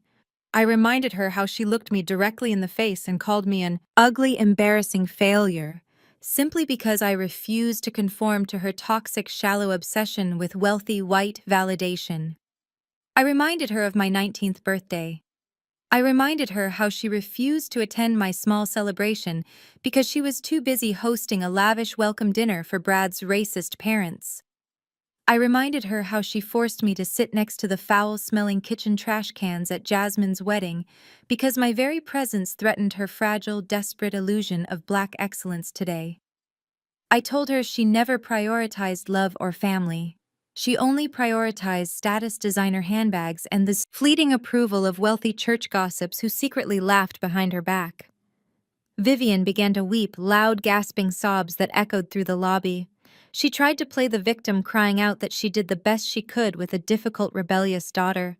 She begged me to show her mercy, claiming she was an old woman who had lost absolutely everything. I looked at her tears and felt absolutely nothing. The emotional well had completely dried up for her. I told her she did not lose everything. I told her she actively destroyed everything with her own two hands. I turned my gaze away from her and looked directly at the head of my security team. I gave a single subtle nod. Two massive security guards immediately stepped forward and grabbed Vivian firmly by both arms. My mother shrieked in absolute terror. She thrashed wildly, kicking her feet and screaming my name. I watched them drag her across the polished marble floor. I told her that the toxic umbilical cord connecting us was officially and permanently severed. I instructed the guards to throw her out onto the hot Atlanta sidewalk and permanently ban her from the corporate premises forever. Exactly 1 month passed since the federal authorities dismantled the grand illusion my parents had spent their entire lives building. I drove into the sun-baked parking lot of a discount grocery store on the outer edges of the city. It was a stark contrast to the luxury boutiques and marble-lined country clubs our family used to frequent. I stepped out of my air-conditioned car and walked through the sliding automatic doors. Harsh fluorescent lighting buzzed aggressively overhead, illuminating rows of cheap linoleum aisles and towering stacks of bulk merchandise. I did not come here to gloat or to witness a spectacle. I just needed cold water after a long morning of corporate meetings. I grabbed a plastic water bottle from the refrigerated section and walked toward the checkout lanes. There was no red carpet and no flashing cameras waiting for me. There was only a tired line of people trying to buy their groceries. I stepped into lane 4 and looked at the cashier ringing up customers. It was my younger sister, Jasmine. The former golden child of Atlanta high society stood behind a battered scanning belt. She wore an unflattering, stiff polyester uniform polo shirt in a highly visible shade of bright neon green. Her pristine manicures were completely gone, replaced by short, unpolished fingernails. The expensive custom lace wedding gown and the millions of dollars in fraudulent loans felt like an entire lifetime ago. She looked physically exhausted, but for the very first time in 28 years, she actually looked like a real human being. I stepped up to the counter and placed my plastic water bottle onto the moving black rubber belt. Jasmine did not immediately look up. She mechanically grabbed the bottle, scanned the barcode, and recited the total price in a monotone voice. Then she raised her eyes and completely froze. She recognized my tailored designer suit before she even processed my face. We stood there separated by a cheap plastic grocery divider and a lifetime of profound toxic resentment. I waited for the inevitable reaction. I expected her to hide in shame or start screaming at me for destroying her fairy tale life. I braced myself for the bitter accusations and the desperate demands for financial rescue that our mother Vivian had aggressively tried to extort from me. Jasmine did not do any of those things. She did not beg me to pay off her mounting legal debts. She did not ask me to wire her $1 million to rescue her from this minimum wage reality. She simply looked down at the cash register, took a slow, deep breath, and met my gaze with a level of profound, raw honesty I had never seen from her before. She processed my payment, handed me my receipt, and then she offered something entirely unexpected. Jasmine sincerely apologized to me. She kept her voice incredibly quiet, ensuring the customers in the next lane could not hear our private conversation. She told me that I was absolutely right about everything I had said in that corporate boardroom. She admitted with a breaking voice that she was nothing but an empty, shallow shell of a person for her entire adult life. She confessed that she had spent decades blindly following our mother's twisted playbook, desperately chasing the validation of a racist high society that never actually cared about her. She acknowledged how viciously cruel she had been to me when I was struggling to build my private equity firm. She told me she was deeply ashamed of the woman she became just to keep up a fake, flawless image. I stood quietly holding my receipt and listening to my sister finally take absolute accountability for her own toxic actions. She told me that the federal authorities had stripped her of every single fraudulent asset Brad had illegally purchased. She was living in a tiny studio apartment and taking the public bus to work every single morning at 5. But then Jasmine stood up a little straighter behind the register. She looked at her ugly neon green uniform and told me that despite the physical exhaustion, she was finally learning how to actually work. She was learning the true value of a single dollar earned through honest manual labor instead of theft and manipulation. She said she was finally building a life that actually belonged to her. I looked at Jasmine and realized the federal collapse of our family was the greatest gift she could have ever received. The massive, devastating fire had burned away all the fake societal rot and left behind a clean foundation. I did not offer her a warm, comforting hug. I certainly did not offer to hand her $1 million check to magically fix her temporary discomfort. Buying her way out of the struggle would only reinforce the exact same toxic dependency our parents had weaponized against her. Instead, I reached into my leather tote bag and pulled out a simple manila folder. I slid the folder slowly across the scratched laminate counter, stopping it right next to the cash register scanner. I told her to open it when her shift ended. Inside that folder was an official admissions application for a rigorous finance and accounting program at the local community college. Tucked neatly behind the application was a certified cashier's check cut for the exact precise amount of a single semester's tuition and absolutely nothing more. I looked my sister dead in the eye and delivered my final mandate. I told her to take the classes, learn how real wealth is actually structured, and earn her success this time. Jasmine stared down at the manila folder. She did not complain about starting at a community college. She did not ask for a larger check. Genuine hot tears spilled over her eyelashes and rolled down her cheeks. She wiped them away and gave me a firm, determined nod. She was finally taking the first real step toward true independence. 6 months passed since the devastating collapse of my parents' manufactured dynasty. The sweltering Atlanta summer gave way to a crisp, biting winter, but the chill in the air was nothing compared to the cold reality facing the men who tried to destroy me. Bradford Miller was currently sitting in a maximum security federal penitentiary in Florence, Colorado. His carefully crafted persona as a wealthy Boston trust fund heir was completely stripped away, leaving behind a terrified, hollow shell of a man. The federal prosecutors ensured his 25-year sentence offered absolutely no possibility of early parole. He spent his days scrubbing cafeteria floors, a harsh demotion from the luxury suites he used to con his way into. Terrence was incarcerated slightly closer to home at the Federal Correctional Institution in Jessup, Georgia. The former patriarch who once commanded megachurch congregations and dictated the social hierarchy of elite Black Atlanta was now just another inmate wearing a standard-issue orange jumpsuit. His expensive tailored suits and gold watches were seized and sold at government auctions. He tried to organize the other inmates into a hierarchy, but his arrogant demands only earned him complete isolation. He spent his recreation time pacing the concrete yard, completely ignored by the men around him. He finally achieved the absolute total separation from his community that he always thought made him superior. Vivian experienced a much different kind of prison. My mother did not end up behind iron bars, but she was firmly trapped in a social purgatory of her own making. The federal government seized every hidden bank account and liquidated her luxury assets to pay back the embezzled charity funds.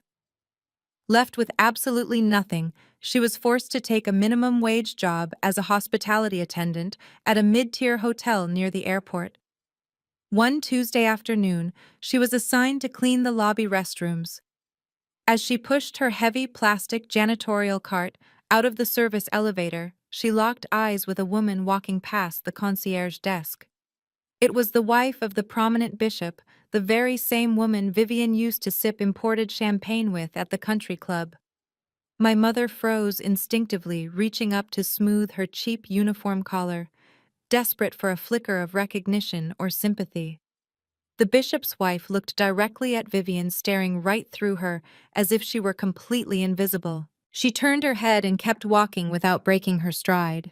Vivian was entirely erased from the high society she worshipped. She was forced to realize that her wealthy friends never actually cared about her.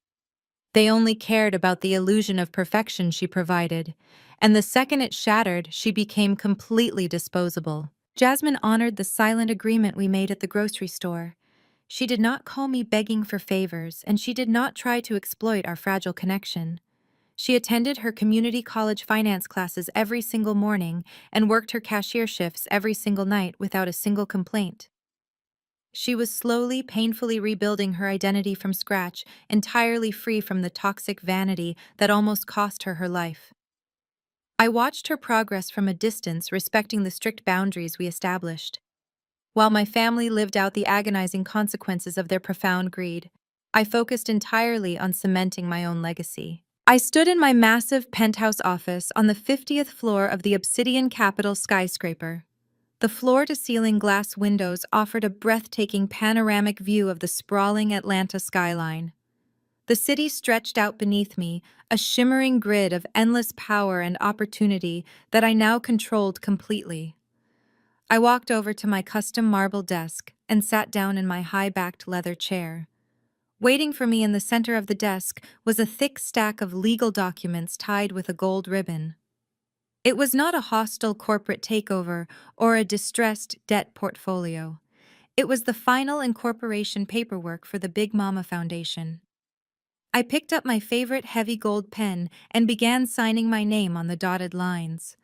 I was officially injecting $50 million of my own private capital into the foundation. The grant program was specifically designed to provide emergency housing, extensive mental health therapy, and substantial business seed money exclusively for young Black women who had been scapegoated, disowned, or financially abused by their own toxic families. I was creating the exact financial safety net that I desperately needed when Terrence kicked me out onto the street 10 years ago. I was ensuring that no ambitious, brilliant Black girl would ever have to choose between enduring psychological abuse and facing total financial ruin alone. The foundation board was fully assembled, consisting of powerful, dedicated women who understood the critical importance of absolute financial independence and self-reliance. I signed the final page, sealing the generational wealth back into the hands of the people who actually deserved it. I closed the thick leather folder and pushed it aside. I stood up from my desk and walked slowly toward the massive glass window.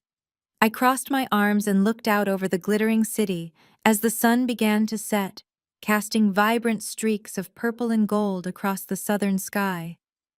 I thought about the frightened 19-year-old girl crying in the back of a taxicab. I thought about the exhausted woman working 100-hour weeks to build an empire from absolute scratch. I thought about the incredibly satisfying sound of federal handcuffs locking around the wrists of the men who tried to break me. They put me by the trash because they thought I was disposable. They did not realize that when you strip everything away from a woman, you leave her with nothing to lose. I did not just walk out of a wedding that day. I walked straight into my empire. Blackout. The greatest lesson from this story is that blood does not automatically grant someone the right to disrespect you. True wealth is never about projecting a fake image of perfection to impress high society strangers who will abandon you the second you stumble.